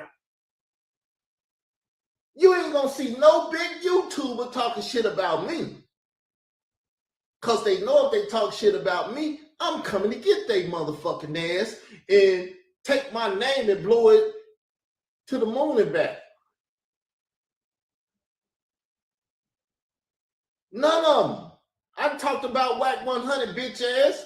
You think he came out here in these streets and said some shit to me? No, that motherfucker stole YouTube streets and made Clubhouse streets. Next thing you know, Clubhouse streets. Everybody fucking steals from me. Ben stealing from me. Hal stole from me. Will trying to steal again. They gonna have a management company pretty soon. Watch. You be an ignorant motherfucker to go sign with them. Y'all signing with snitches. They known snitches. Go listen to YouTube Street 5K1 and Murder Doctrine series I did. I didn't explain to you. I did the trucker series, how motherfucking truckers in the conscious community is moving these goddamn children, drugs, and other shit in the community, and y'all unknowing. Kev Gear had a truck driver. So I never got truck drivers. Pit boss taught Whack 100 ass how to drive trucks and shit, and how you think motherfuckers move shit through the United States, through trucks and shit. The Mexicans know it because they do the shit all the time. But do y'all know this shit? Do y'all think about this shit? This the type of shit that destroys a nigga. I don't fuck with the dirty sector. My shit is clean. Immaculate. Every great story need a hero and an anti-hero. You need a hero and an anti-hero. The dirty sector are anti-heroes. What am I? I'm the opposite. But I cuss you out as if I was the king of the dirty sector. Because I am. I'm what they model they shit after. Motherfucker said, Carl gone. Tell you the truth, Pit Boss might be the king of the dirty sector because he is motherfucking, what's that dude? Homie that shot Ricky and all that shit because that nigga was trying to beat me. You know why? Because he used to sit over here with me and half of the shit, we used to come up with it together. He'll tell you, I used to tell Carl all that shit and everything. Nigga, I made the polite video, sent it to you to do extra editing because I wasn't editing shit back then. You put a couple plugs and flipped them and did that shit, but that shit was mine, nigga. From my mind, my mental capacity did that. Your shit didn't do that because you motherfuckers was scared of polite. When y'all was blood and cripping and shit and the Pit Boss effect and all that shit, I wasn't in that shit. Why? Because you left me out that shit. But we were supposed to be splitting money and doing other shit and everything else. Then, like all the rest of these bitch ass niggas, you went sold out to these motherfuckers that say you can bloods can fuck bloods and all the other shit in the community and shit. You motherfuckers, as my homeboy said, y'all need to be put in a bag and beat the shit out of. You motherfuckers need a lot of shit done to you. And the only reason I ain't done it because I ain't got the money to do it. What they say, first you get the money, then you get the power. Everything else coming. I ain't had the money. I didn't have the power. I didn't have the knowledge back then to fuck y'all up. I got it now though. And I'm ready to use it. And I want other people to join with me. You could join with me or not. I don't give a fuck. Like I said, I'm still gonna get it irregardless because my work ethic is crazy. Everybody know my work ethic. Everybody know I was the motherfucker on YouTube going 8 hours straight. At the end of my life, I have 1,000 views at the shit because everybody that came over and peeked in my motherfucking live to see what the fuck I'm talking about. It was an 8-hour job to me. That's when I was young and super hungry. Still didn't eat from it. I ate from it. I got some $800 checks every now and then. I never made a $1,000 check, but people did send me thousands of dollars. I ain't afraid to talk about the money. I'm a prosperity minister. I'll tell you how to prosper. Because the Lord God come to preach the gospel to the poor. The first people on the list is the poor. I come to preach the gospel to the poor so they can get it and live abundantly. Why the fuck would I teach that? Because of these lying ass prosperity ministers and stuff and these ignorant ass niggas trying to fuck up prosperity because they too fucking ignorant to do what the Lord told them to do. I ain't no ignorant ass nigga, never have, never will be. A protagonist and an antagonist in the Israel Doctrine. If most of y'all don't know, that's my YouTube name. As you can see right up top, it say YouTube of Israel Doctrine. A lot of your children might be Hebrew Israelites dealing with the One West camps right now. IUIC, Gathering God in Christ, this, that. There's a lot of them government agent camps out there with those type of names. IUIC, GOCC, and government alphabet letter things and stuff. I'm not one of them. Though Khalil the money lies every time he get an opportunity to talk about Bible or whatever, it say he ain't nothing but a Hebrew Israelite. That's why I'm here talking to you all, trying to inform y'all about what's going on. So, in the Israel Doctrine, and welcome to the Israel Doctrine Show. Who is Israel Doctrine? A YouTuber who diligently done his homework in the Africa Bambaataa, child molestation, shit erasure. Israel Doctrine is fiercely known for his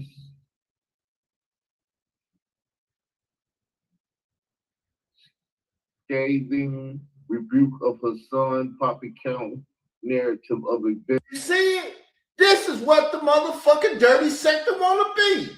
Because they seen the original. Everybody want to be Jay-Z. Everybody want to be Nas. Everybody want to be 50 Cent. Everybody want to be this motherfucker, that motherfucker. And all them motherfuckers wanted to be Tupac. Let's get that motherfucker out of here. Big ass too. And we can take over. The takeover. God MC, me Jehovah, you blasphemous motherfucker. All that shit, that's why Tupac made blasphemy and had all you whole ass niggas out here blaspheming for him. Cause somebody gotta be the leader. Even of the dirty sector. Even of the motherfucking desolate land. Somebody said, this is my land, I run this shit. That's why I'm the YouTube street king. And whoever want it, bring your ass over. I'm ready to fight for it. And I don't think you want it better, harder than me or whatever the fuck than me. I'm ready to go there because it ain't nothing I won't do to keep my motherfucking crown. You want to get in the box ring? What the fuck you want to do? See, Troy Doctrine stop talking that shit once I start talking. What's up, Ned and her son? Get in the ring, this, that, and that. Motherfucker, I want to get in the ring with your bitch ass.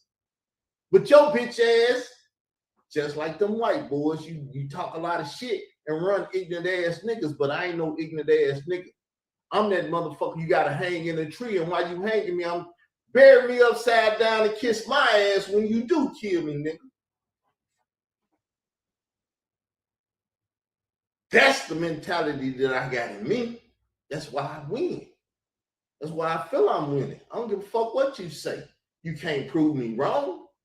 All you can do is wait till I talk and then go make some motherfucking. I'm talking to Khalil the money. All you can do is go make some videos after me talking shit about what I talked about and trying to dilute the conversation. Well, let me put some water in this shit. This shit 100% right here. They can't take this. Let me water this shit down. Bitch, you can't water me down. I'm too. Surrounding the Africa Bambaataa child molester situation. Israel Doctrine brags on video on Poppy and Mercilessly events. Y'all know I can't read. I don't know. So anyway, you get the gist of it. That's him documenting that I am the first. I went and got him to fight against Troy Doctrine, lying, false documentary. Later will lying, false documentary that starred Troy Terrain and Ron Savage started this. No, DJ K. Slay and Khalil Amani started this in 2013. You see that? You will never hear that shit out in public. You know why? Because they spending a lot of money to make sure that shit don't get out in public. That's why this video got 6 views, but they didn't flag this motherfucker down. Because you see the fair use and shit. You see the fair use on there and shit. Let's blow it up so you can see it.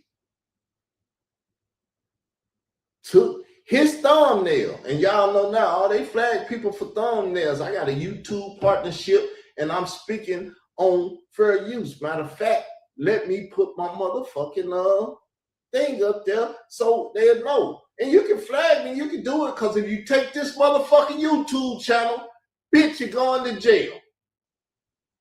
Copyright disclaimer under Section 107 of the Copyright Act of 1976. Allowance is made for criticism, comment, news, reporting, teaching, scholarship, and research. For this case, this is my motherfucking commercial for my lacking fucking entertainment management company. The real name is Lacking Media Management.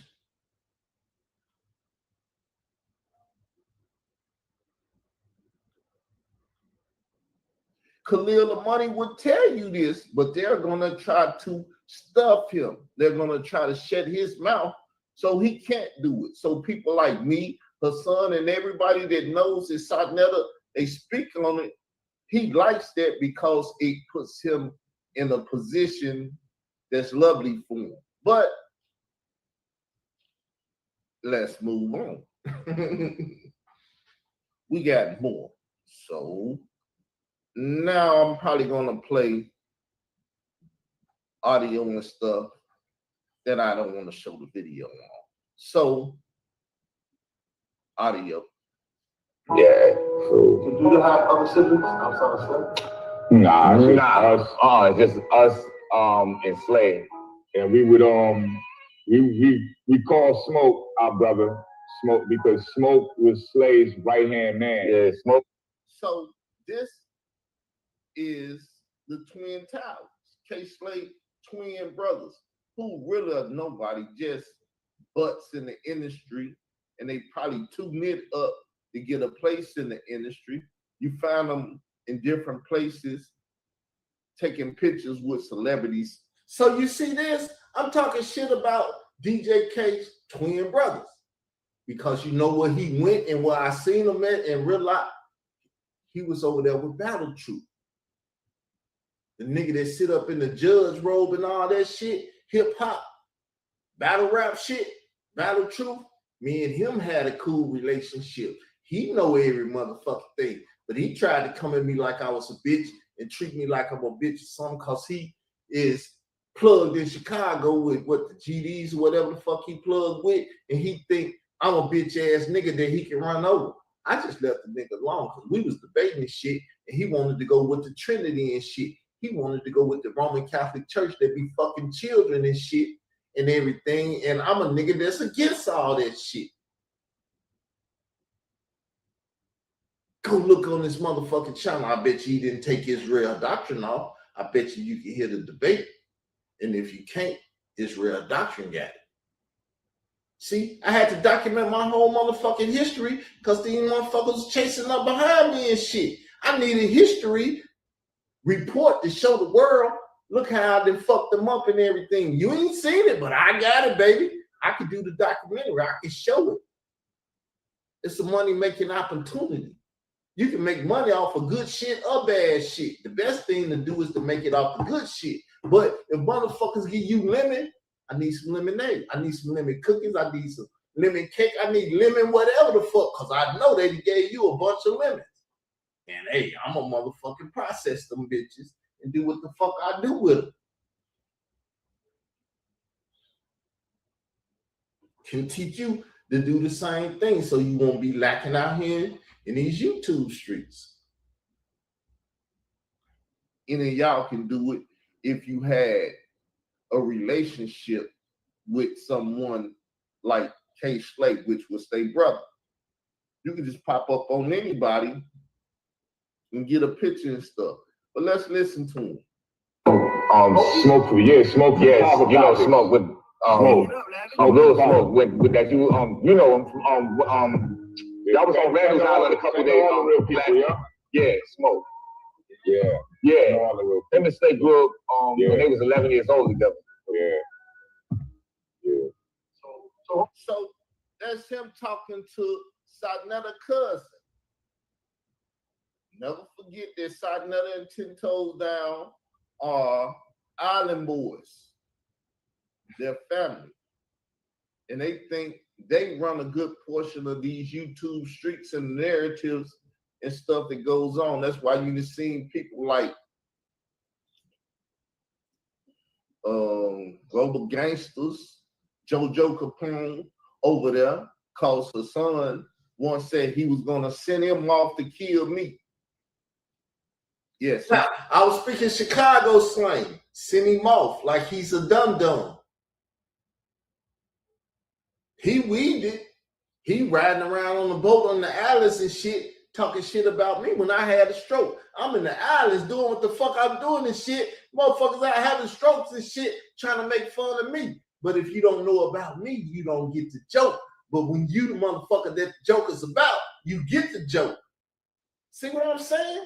Everybody talks about me without saying my name because they created other memes and they talk about them motherfuckers and blow them up because they're control opposition.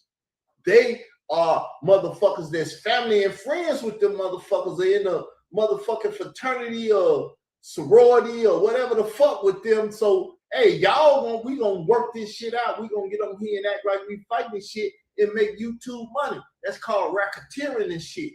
That's why Star, Layla Will, Marcy Hamilton, and them hip-hop survive motherfuckers owe me money, and I want my shit.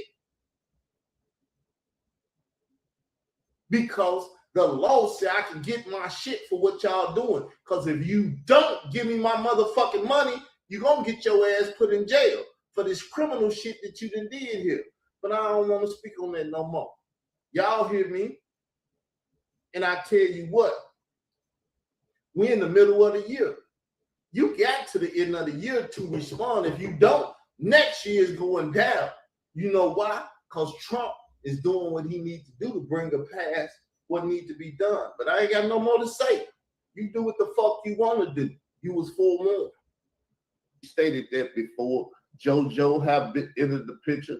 Whack 100, all kind of celebrities and stuff. Since they couldn't make money during the COVID, they came over here and got into the LGBTQIA plus saga. We'll keep going. Now we're going to play some more audios of the Twin Towers. We just want to start by saying, we saw a video last night, and Hassan Campbell said, we should address something. Like he said, we need to address something. What we need to do is. Do this not look like a Dirty Sector video? It's the blueprint for the Dirty Sector. Whoever over there claimed to be King, Star, or whatever the fuck, they watched me. It's got 6 views. Meaning somebody watched it. 6 people watched it. I didn't even go over there and make the views go up. I didn't even watch the motherfucker more than once. Because I really don't watch my videos. I do them to keep going.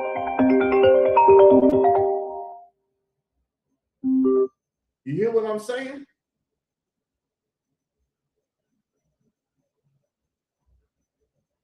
I hear them when I do them live. I don't need to hear them again. But I do have record.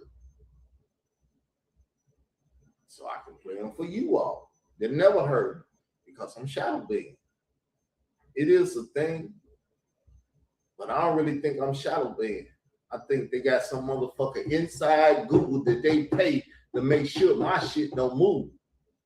Just worry about addressing something. And the first thing is, we went around this time last year, we went viral. It was 59 million people viewing our classic photos on Facebook, our photo content on Facebook, 59 million. We went viral. So in the course of 59 million, there's millions of people that say we're bozos, that we're groupies, we're ugly, we stink. All kinds of stuff. All kinds of disrespectful things that you can say about us, they've said to us. Right. Like, you see this? This is what happened when you come on YouTube the way I came on YouTube. Look at him. He dirty, he nasty, he got bald head, this and that. He just sitting in that trailer house. That's a house, nigga. That ain't no fucking trailer house. That bitch leaked you got a trailer house. But y'all don't talk about that bitch because she your queen. And so on and so forth.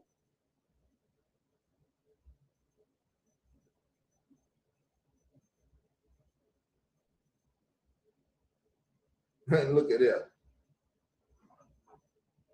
Haters, they come from anywhere. They getting word that Carl over here doing something, they gotta come over here and hate. So we gonna block that motherfucker forever, and he won't be able to bring his ass over here never ever again. All you got is a one-trick pony, nigga. Tell your boys that too. They can bring their ass over here so I can show them the haters gonna hate. They gonna pop up, they gonna do what they do. You ain't gotta argue with the motherfuckers. Get their ass up out of there. Because they trying to stop your money.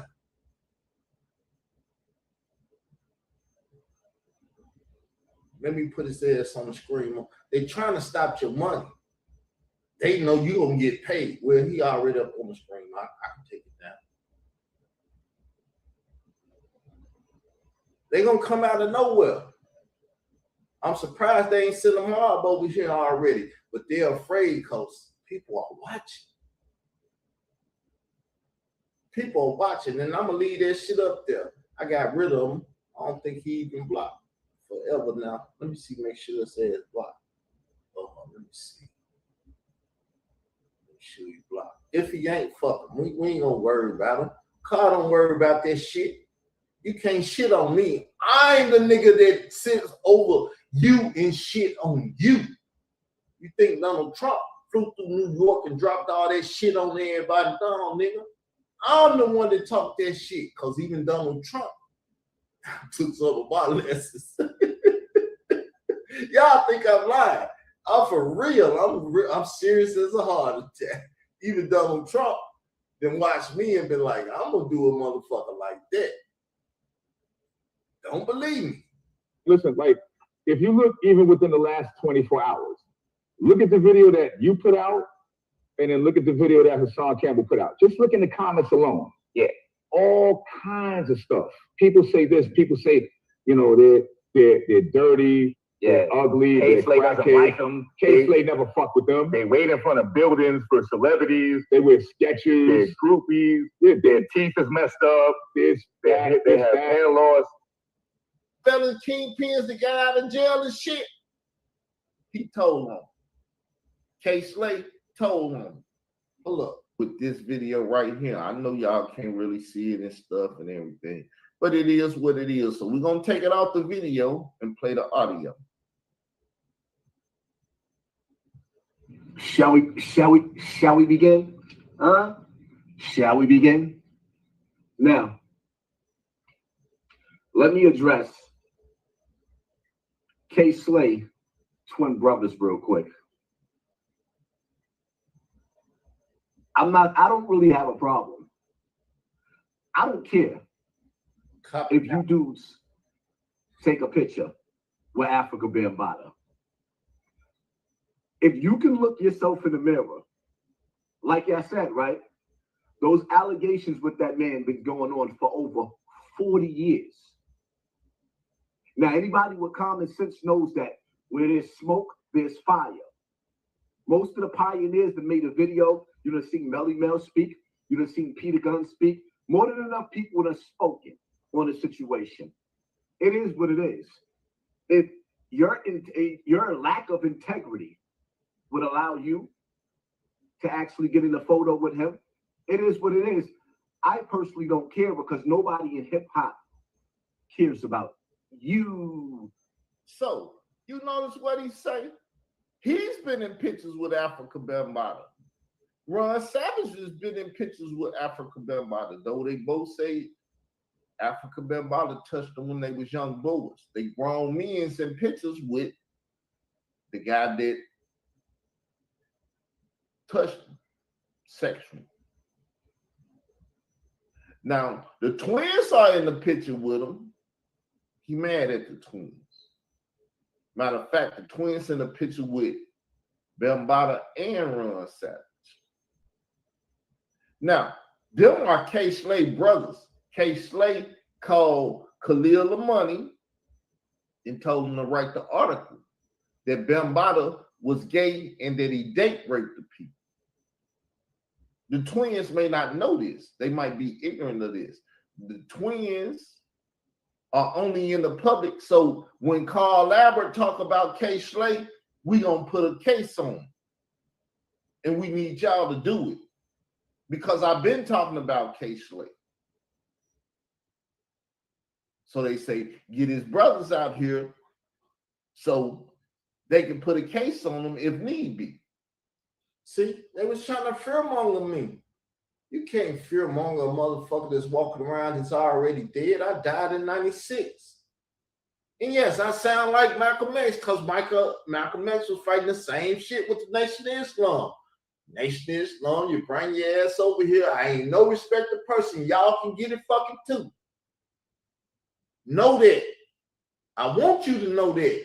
I want you to get pissed and bring your ass over here because then I'm going to really make money. Y'all made young Pharaoh make his real doctrine. Come over here fucking with me. See, that's the way you got to do. You got to let a motherfucker know you ain't shit to be played with. I said what I said. You don't like it? Bring your monkey ass over here and do something about it then.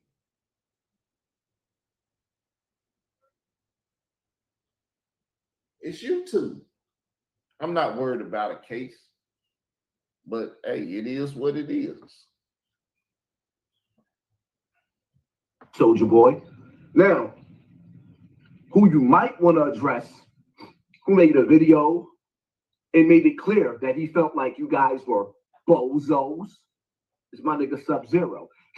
Sub-Zero has made videos about Math Hoffa and all of this stuff. Because, once again, YouTube has been made active by the FBI.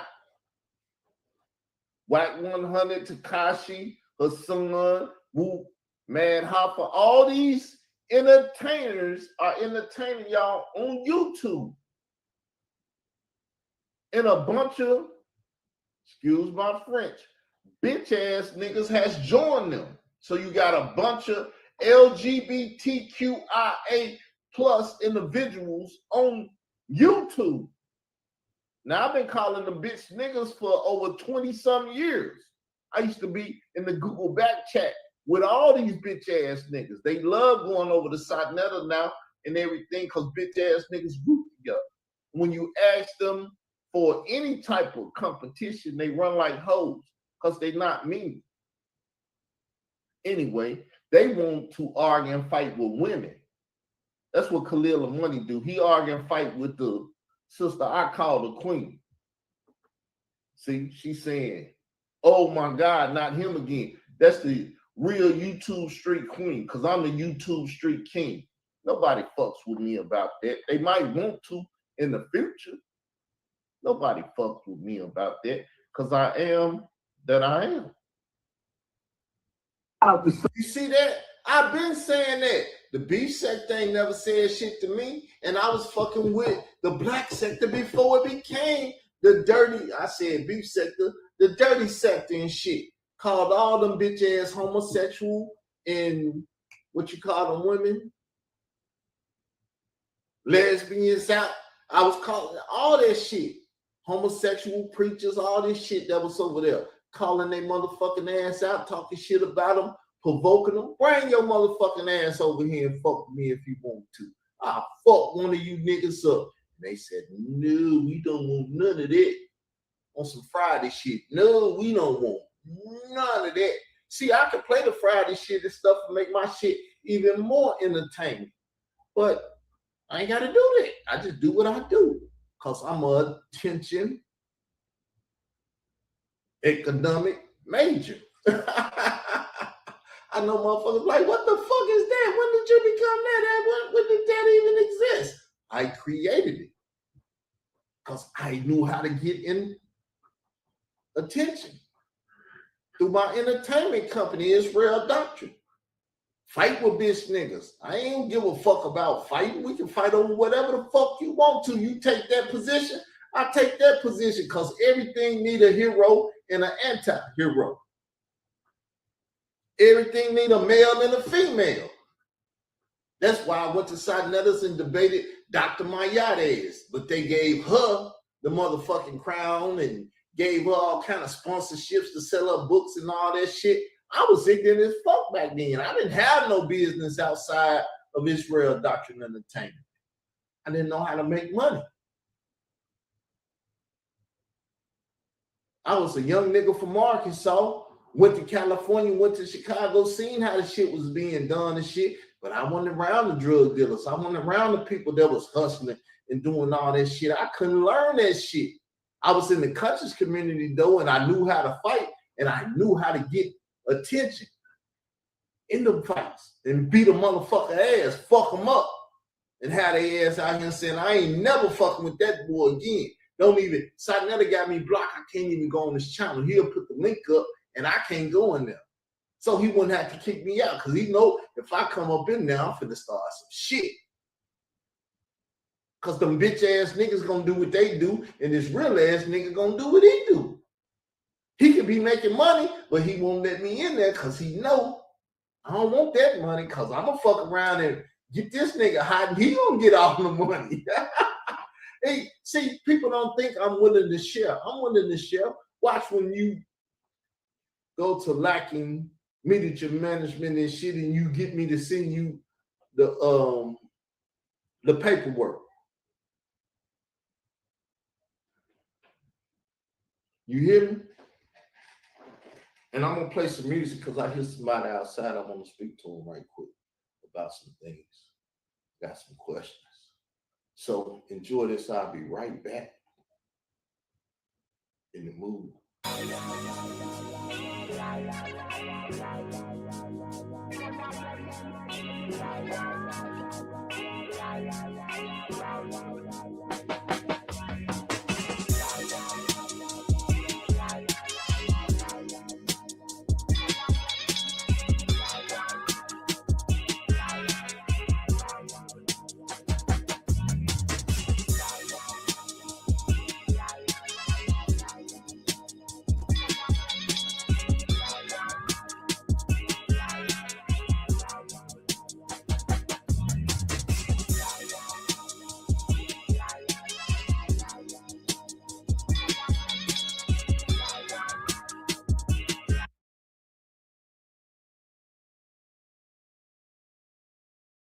You got to interrupt the broadcast sometimes. You just can't sit up here and keep showing somebody. That's why when you edit, you zoom in and zoom out, this and that. Retention is a motherfucker. Y'all might not know about that, but I'm just showing you that I know the shit that I'm talking about. I'm ready to get this money. Who's ready to give me that money? Sub, shout out to Sub. He made it clear. A guy who was friends with your brother made it clear that he didn't really appreciate that. Now, as for me, let me say this about K Slade, right? Because let me clear something up that I heard you dude say. I don't know nothing about your mother. He don't know nothing about their mother. Go ask his son Cameron. Next time y'all interviewing him and shit, ask him who the first mother he came at. He came at my deceased mother. That's what started all this shit. You don't believe me? You want me to show you? Somebody type it in. Show me. And I'm going to show your motherfucking ass. You don't believe me, do you? Say show me. And watch me show you. Say show me and watch me show you. It's my YouTube street. YouTube Street King. That's my channel. I'm going to be going live over there and stuff and everything. Once again, say show me. You scary motherfuckers. You scared to type in that motherfucker, ain't you? You scared to type in that motherfucker, ain't you? If I come back and they say show me, I'm going to show y'all ass. Let me look up my man, Israel Doctrine.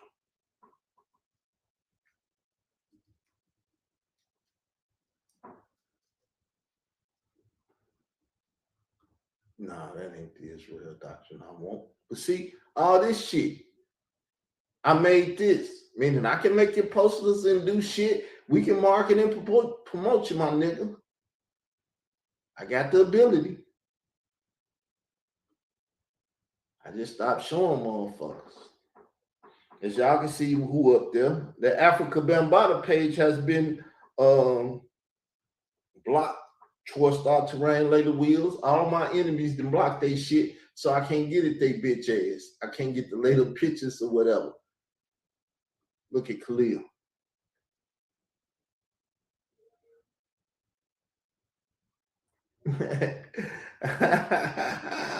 This my shit though, y'all. These motherfuckers, this the day they fed me that shit. I was over there on camera with them. That nigga there, he ain't never said no crazy shit to me anyway, no how. That's Layla Wheels boy. This Choice Star Terrain boy. This Hassan Campbell boy. They been bending over and shit for motherfuckers and doing all that and everything else. This me marketing my entertainment media management company. If you're lacking management on social media, my company. If you're lacking management on social media, my company. What y'all wanted or what? The only covenant system that reintroduces the Israelite Christian truth to the modern Christian world, giving sincere believers the scriptural clarity, true identity, and spiritual confidence they've been searching for their entire lives.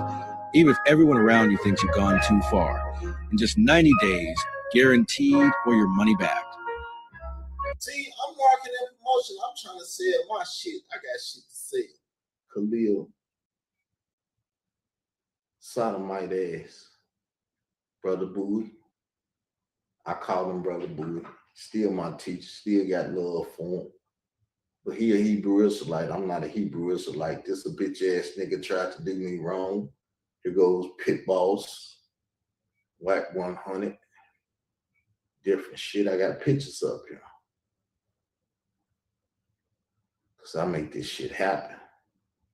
Let's look at some of my stuff in a minute. Something went wrong. Let's see. Let's start it over.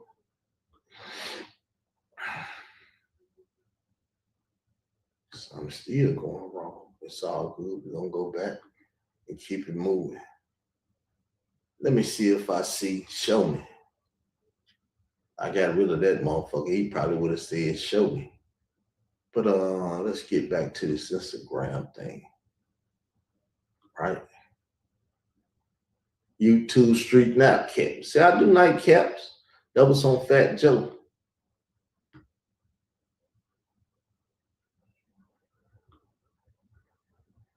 So let's get back over here. Somebody talk to me. Somebody talk to me. You want me to show you what I said I could show you?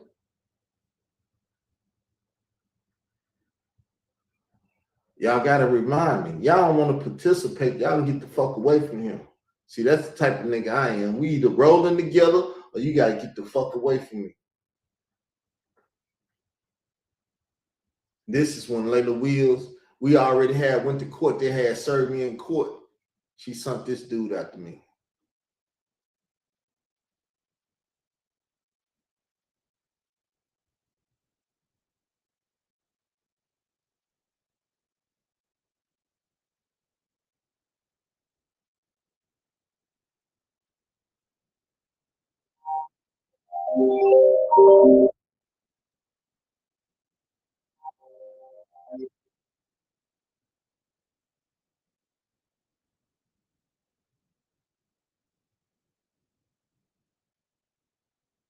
Can you scare me?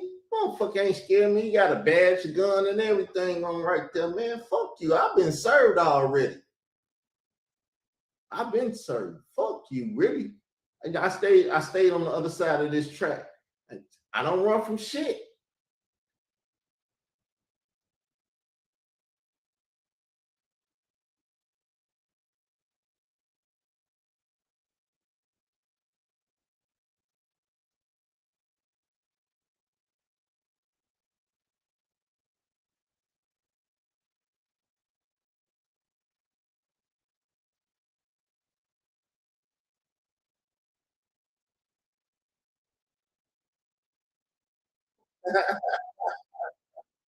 Like white folks, man, got my face, man. I didn't trip.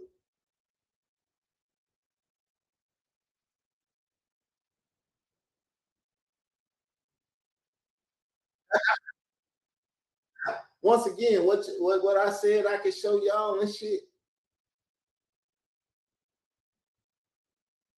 Oh shit, I'm showing some of the wrong shit. I don't think they're gonna flag me though, because they owe me some money. If they do, fuck me. Look at little car with my big niece and my cousin.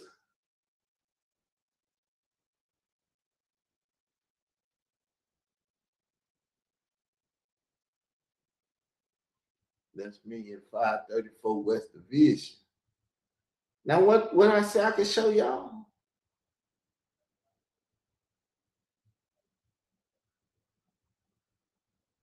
Somebody need to remind me my stroke shit kicked in and I done forgot what I said. I can show y'all playing around. I played around too much.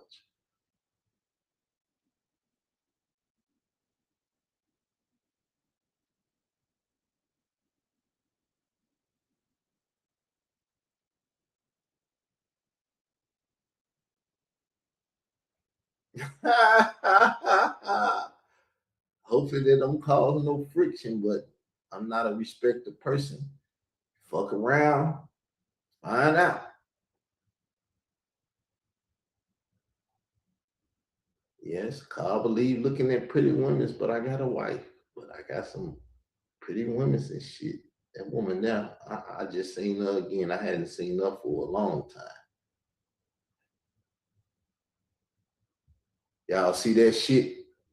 Hassan, Camel, Young Pharaoh, and JoJo Capone. Woo, woo, woo. I am who I am. I've been out here kicking up shit. They ain't want y'all to see it though. That's why y'all ain't seen it. Y'all don't know shit about me. So what did I say? Oh, I was talking about my mama. And we was talking this.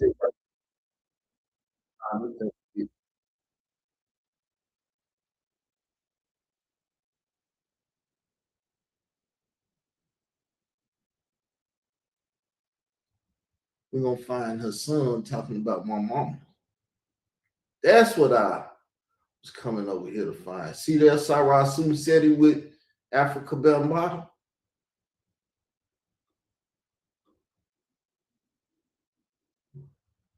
Little old car. Look at that fro, nigga. I ain't never had no processed shit in my head. Khalil talking shit about.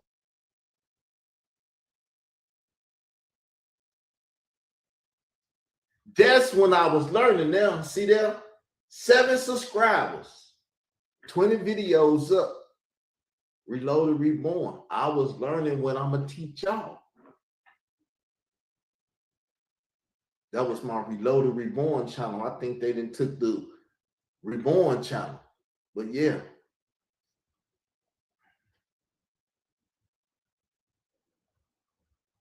Let's find her son talking shit about my mama. What that shit is? That's my mama now.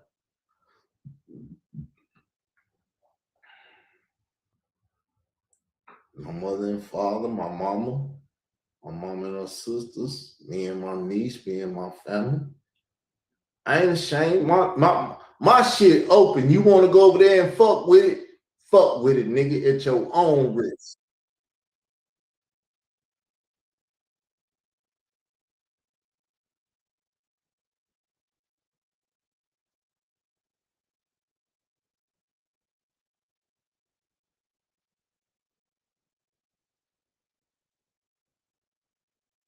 I was just asking the other day, go check out the video. I was like, what Doggy Diamond said? This when I had a stroke, y'all. I was in the hospital. I was debating up in that motherfucker because I don't stop. I'm relentless. When I say that, you might think I'm fucking playing and just laughing, and it's just entertainment. It's not entertainment, my nigga.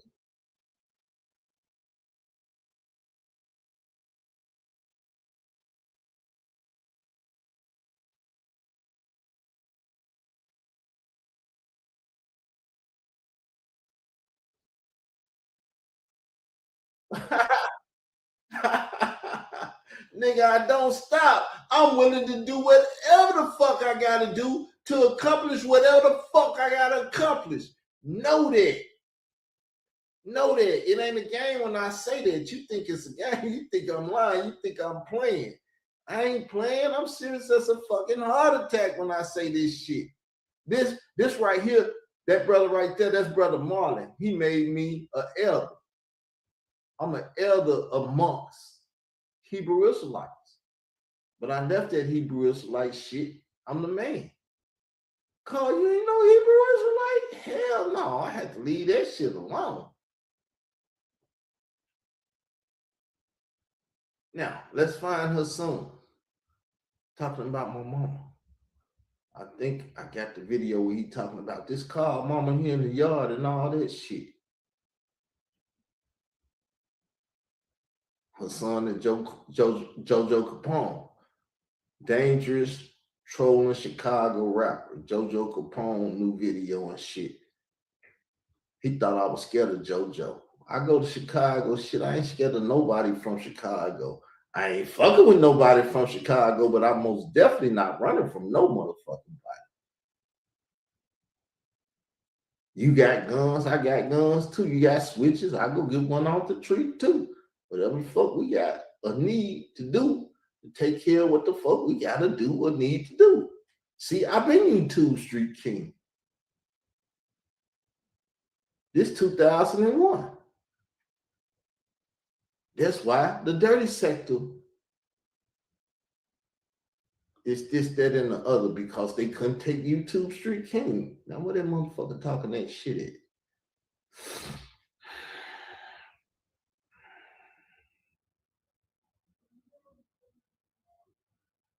This is a nice video.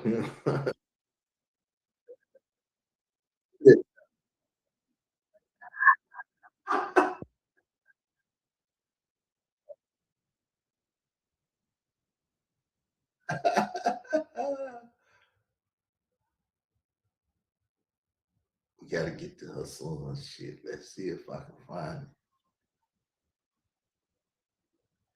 Let's see if I can find it.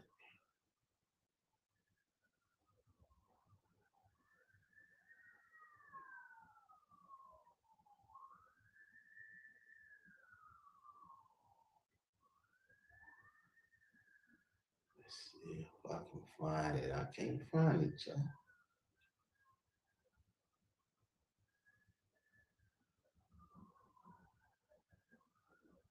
I'm gonna have to sit up and study it one day because I got some pictures in here that I don't need to show. Not really afraid. I just don't want the shit. I don't even want to take these bitch ass niggas to court and get their ass locked up and fucked and everything. I'd rather that they just settle this shit, send me some money and shit, a care package, take care of nigga. What's this shit?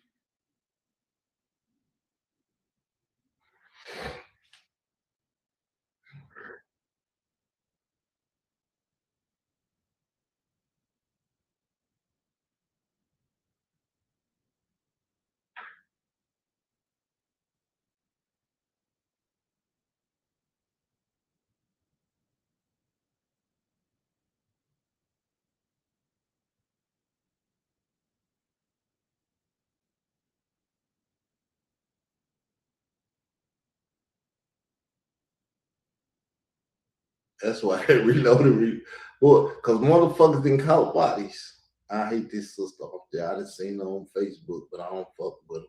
This is Marcy Hamilton shit right there.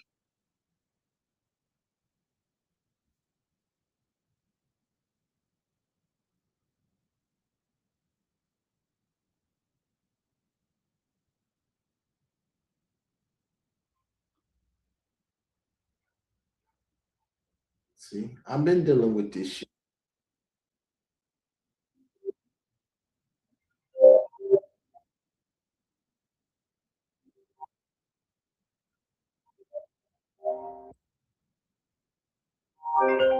Let me get this, y'all. It's a call I need. Matter of fact, I just call him back. Matter of fact, I've been here too long. I appreciate y'all that's been here. I know some of y'all sitting back trying to figure out some shit you can steal. No need to steal. Come to me and I will give you the right to do it. But I know y'all heard me say I'm flag motherfuckers, but I might get pissed one day and start flagging motherfuckers. So watch using my shit. And I'll holler at y'all later. Much love to those that got love for me, and much hate to motherfuckers that got hate for me. I'm gonna give you what you give me 10 times harder. Bring it. Peace, love. Let me know in the comments what y'all think.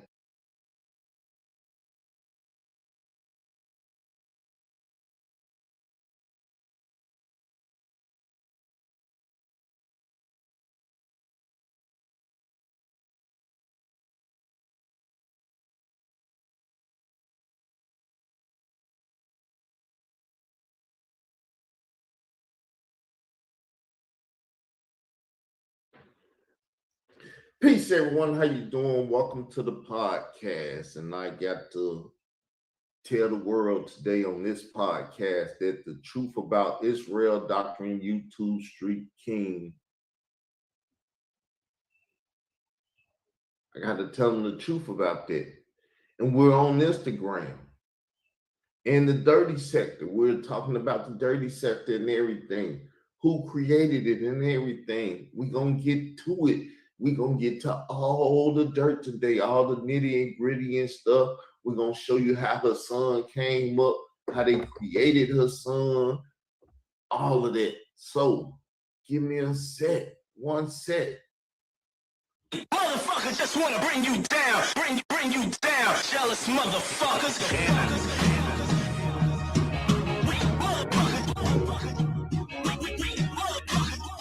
See, when you're on the side, motherfuckers just want to bring you down. Motherfuckers want to bring you down. Bring you down. Motherfuckers want to bring you down. Bring you down. Motherfuckers want to bring you down. Bring you down. Motherfuckers want to bring you down. Bring down. Jealous motherfuckers. I give a fuck about a hater. Avoid them with the gator. Yellow nigga, but you're not on my rap radar. You can ask Elliot, they delicate. Can't differentiate subject from predicate. I'm motherfucker pitiful. You better all celibate. These fools don't want no beat. G, me, I relish it. Promise you can't do nothing nowadays. They'll tell us shit. Why you minding my business? Let yours irrelevant. Weak motherfuckers running around here front. Know a little of everything about nothing. They know who drive what, whose booty is fake, whose TVs is real, who's fake, who's behind on their house, who's sleeping they spouse. They know the terms of the person out the mouth. Who puffs what bill, who's lacing they weed. Gas might as well work on TMZ. We motherfuckers want to bring you down. Bring you down. Motherfuckers want to bring you down. Bring you down. Motherfuckers want to bring you down. Bring you down. Motherfuckers want to bring you down. Bring jealous motherfuckers. Yeah. Old goof ass niggas, VIP stalking old groupie ass niggas. Online fake bougie ass niggas, they got the nerve to stunt fake bougie ass niggas. Wanna bring you down, don't wanna do your work, don't wanna wear your crown, think they deserve your house, deserve to drive your cars like they survive your stars and help you write your bar. They ain't take your risk, but want what's on your wrist. Never felt your pain, but wanna wear your chain. They wanna reap your harvest without enduring the rain. Can't see a nigga sacrifice. They blinded by fame. They don't feel your stress, oblivious to the struggle. Can't see the forest for the trees, oblivious to the jungle. Who's allowed in the belly, the beast damn near swallow us. So fuck you and your bitch ass followers, you weak motherfuckers. Wanna bring you down, bring you down. Motherfuckers wanna bring you down, bring you down. Motherfuckers wanna bring you down, bring you down. Motherfuckers wanna bring you down.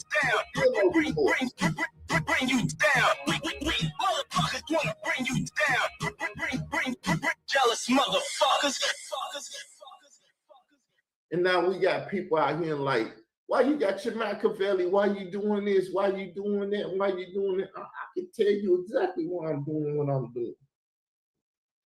Matter of fact, let me call my queen and let her know I'm over here doing the show, and she can pop up. We ain't worked out the paperwork yet, but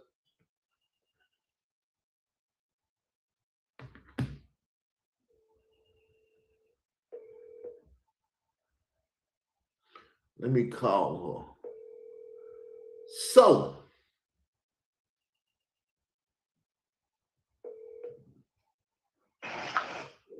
peace, how you doing, sis? I'm on YouTube. If you want to come on, I'm live. I send a link through the Instagram. I got a new Instagram. You can go follow it, YouTube Street King. So know that you're on live.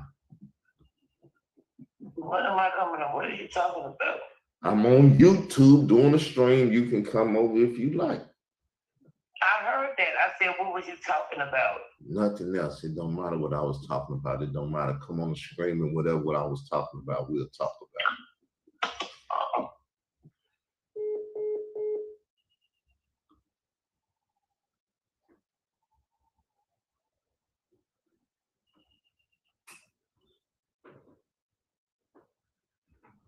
So let me get this link up here and allow people to see and stuff. Seem like my numbers coming up. People act like they not watching. They drop back. YouTube must have found some way to let people have without me counting in the thing or whatever. I don't know. All I know is I need to do what I need to do and produce these numbers. So let's talk about it. It's the attention economy. Y'all know about the attention economy, how you make money by grabbing attention and stuff. See, I've been grabbing attention since 2017. So y'all want to talk about it? Y'all want to deal with it somehow, some way? Any comments? I see one person in the room. I mean, I love to speak about it. I have no problem speaking about nothing.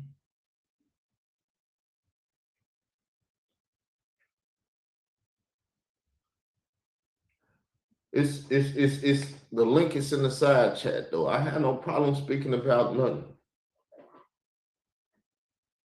So let's get on this entertainment or attention economy that I didn't create it.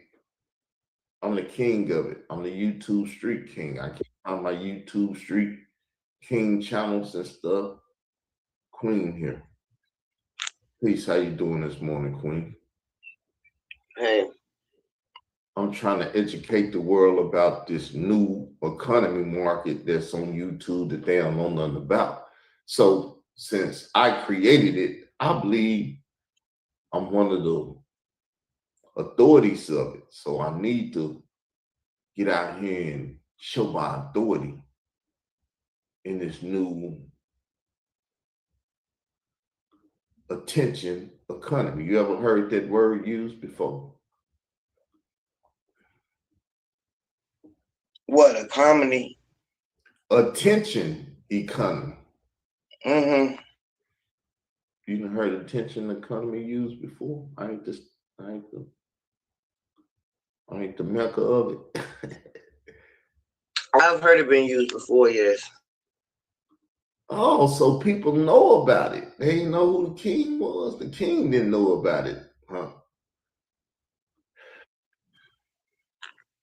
I guess so.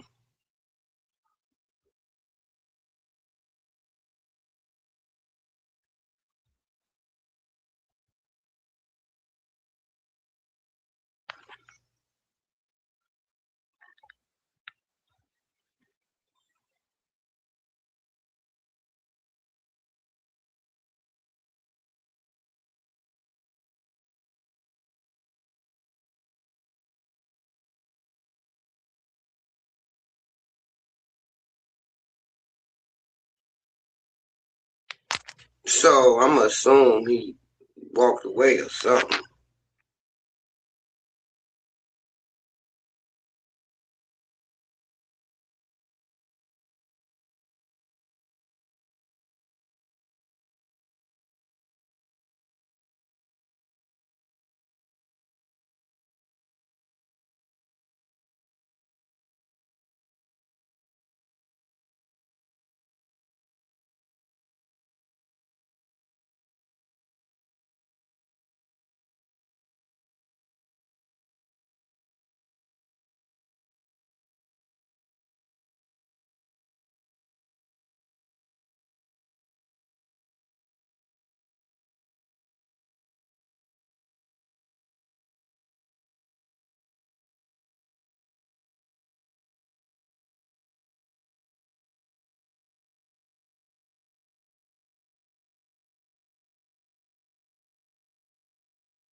Information is abundant. Attention is scarce. Core idea.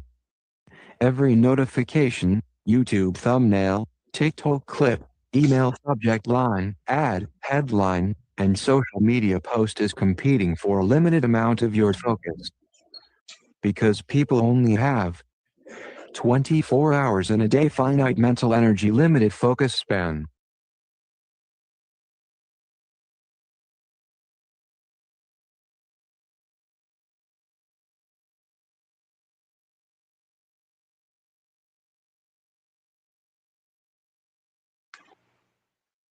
Brother, I can't hear nothing. I don't know what's going on with your audio.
I still don't hear nothing.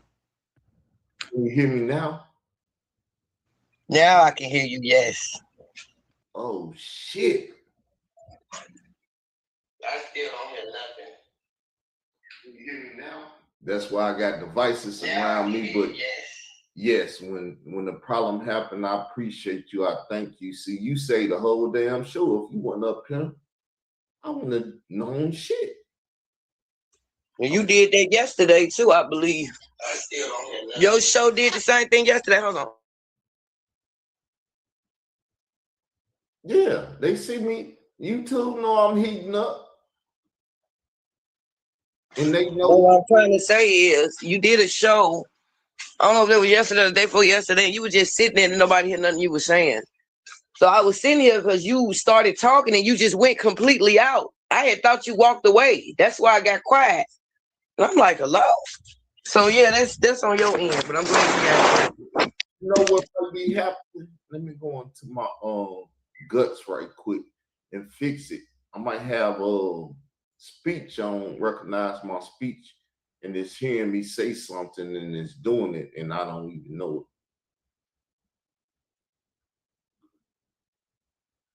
it. No, it all look like it's off. How y'all doing? It seemed that y'all interested in the conversation. So I'm here to tell you about the truth about me. Carl Albert Davis, aka Israel Doctrine, aka YouTube Street King. Let me introduce you to YouTube Street Queen. Speak to him, Queen. Hey. Hey. Woo. So, we're here to talk about my new channel on Instagram. Can we pull that up? Yes, I can. I have the ability to, unless YouTube cut it off or whatever. But let's get it. Y'all see that? This is Division Bridge. And why did I get the Division Bridge? Because I used to stay in Cabrini Green Projects. And how do you get to Cabrini Green Projects back in the day? You go down Division and you head east if you on the west side. So I'm representing from the old hood, 534. I'm on YouTube. And I understand Instagram now. I understand Instagram. I'm understanding a lot of things. Because see what they failed to do when you didn't see me, my DJ, blessed one, when you didn't see me and all you people failed to recognize me, I was putting in work. What's I not, Queen? Remember, you here for the attention. What work you talking about? Yeah. I was putting in the work. How many channels of mine? The YouTube Street channel is gone. I can't even find nothing no more. They was destroying shit like a motherfucker. Cause see what happened, I had other channels and I didn't close them off. And the stuff that was on it was devastating. It was killing people. Number YouTube Street is the king of attention economy, refers to the idea that human attention is a scarce resource, and in a world overloaded with information, platforms, brands, creators, and media companies compete to capture and monetize that attention. So I have the ability to monetize attention and grab attention. You know why? Because they were stealing my attention. They wouldn't let nobody see me. I had to break through algorithms and all that stuff. But my DJ blessed me and put me where I'm at today. But truly, it's F the DJ. Blessed one. Because the true DJ is up in heaven turning tables. The turntables, yes. Because the Lord God of Israel is about hearing Israel people have open prophecies. My acronym for hip hop. Hear Israel people have open prophecy. They think I'm finna come out here and just be cursing at them like I used to do back in the days. I'm not finna do that. I'm gonna read y'all some Bible and tell you what desolate is for people that don't know words and terminologies and stuff. YouTube Street is a ministry. It's a part of the Israel of God, the mixed multitude, the church, meaning we take tithes and offerings too. We're a prosperity ministry because I need to prosper. I got a wife I got to go get. I got children I got to go make, and I got people that I got to teach. It costs something. Somebody got to pay. Got to pay some attention or pay some money, because you can pay attention, you can comment, and I can get paid by YouTube. Or you can pay for that. And matter of fact, I'm going to show y'all what I'm finna do. I'm finna show y'all what I'm finna do. I'm finna show y'all my WAP account. To show you what I do, because this is where I make my money and stuff at. But I ain't gonna let you see everything. Let me see. Now I might have to show you this WAP account stuff later. I might have to show you this WAP account stuff later. I know what I can do. That's it. Blow it up and you can't see the side. You can only see what I show you. Because I show too much. I talk too much. And I show too much, don't I, Queen? This nigga public with everything. Yes, you do. See, I know what my failures at. I know where to fix myself and do stuff, because back in the day, I just didn't care.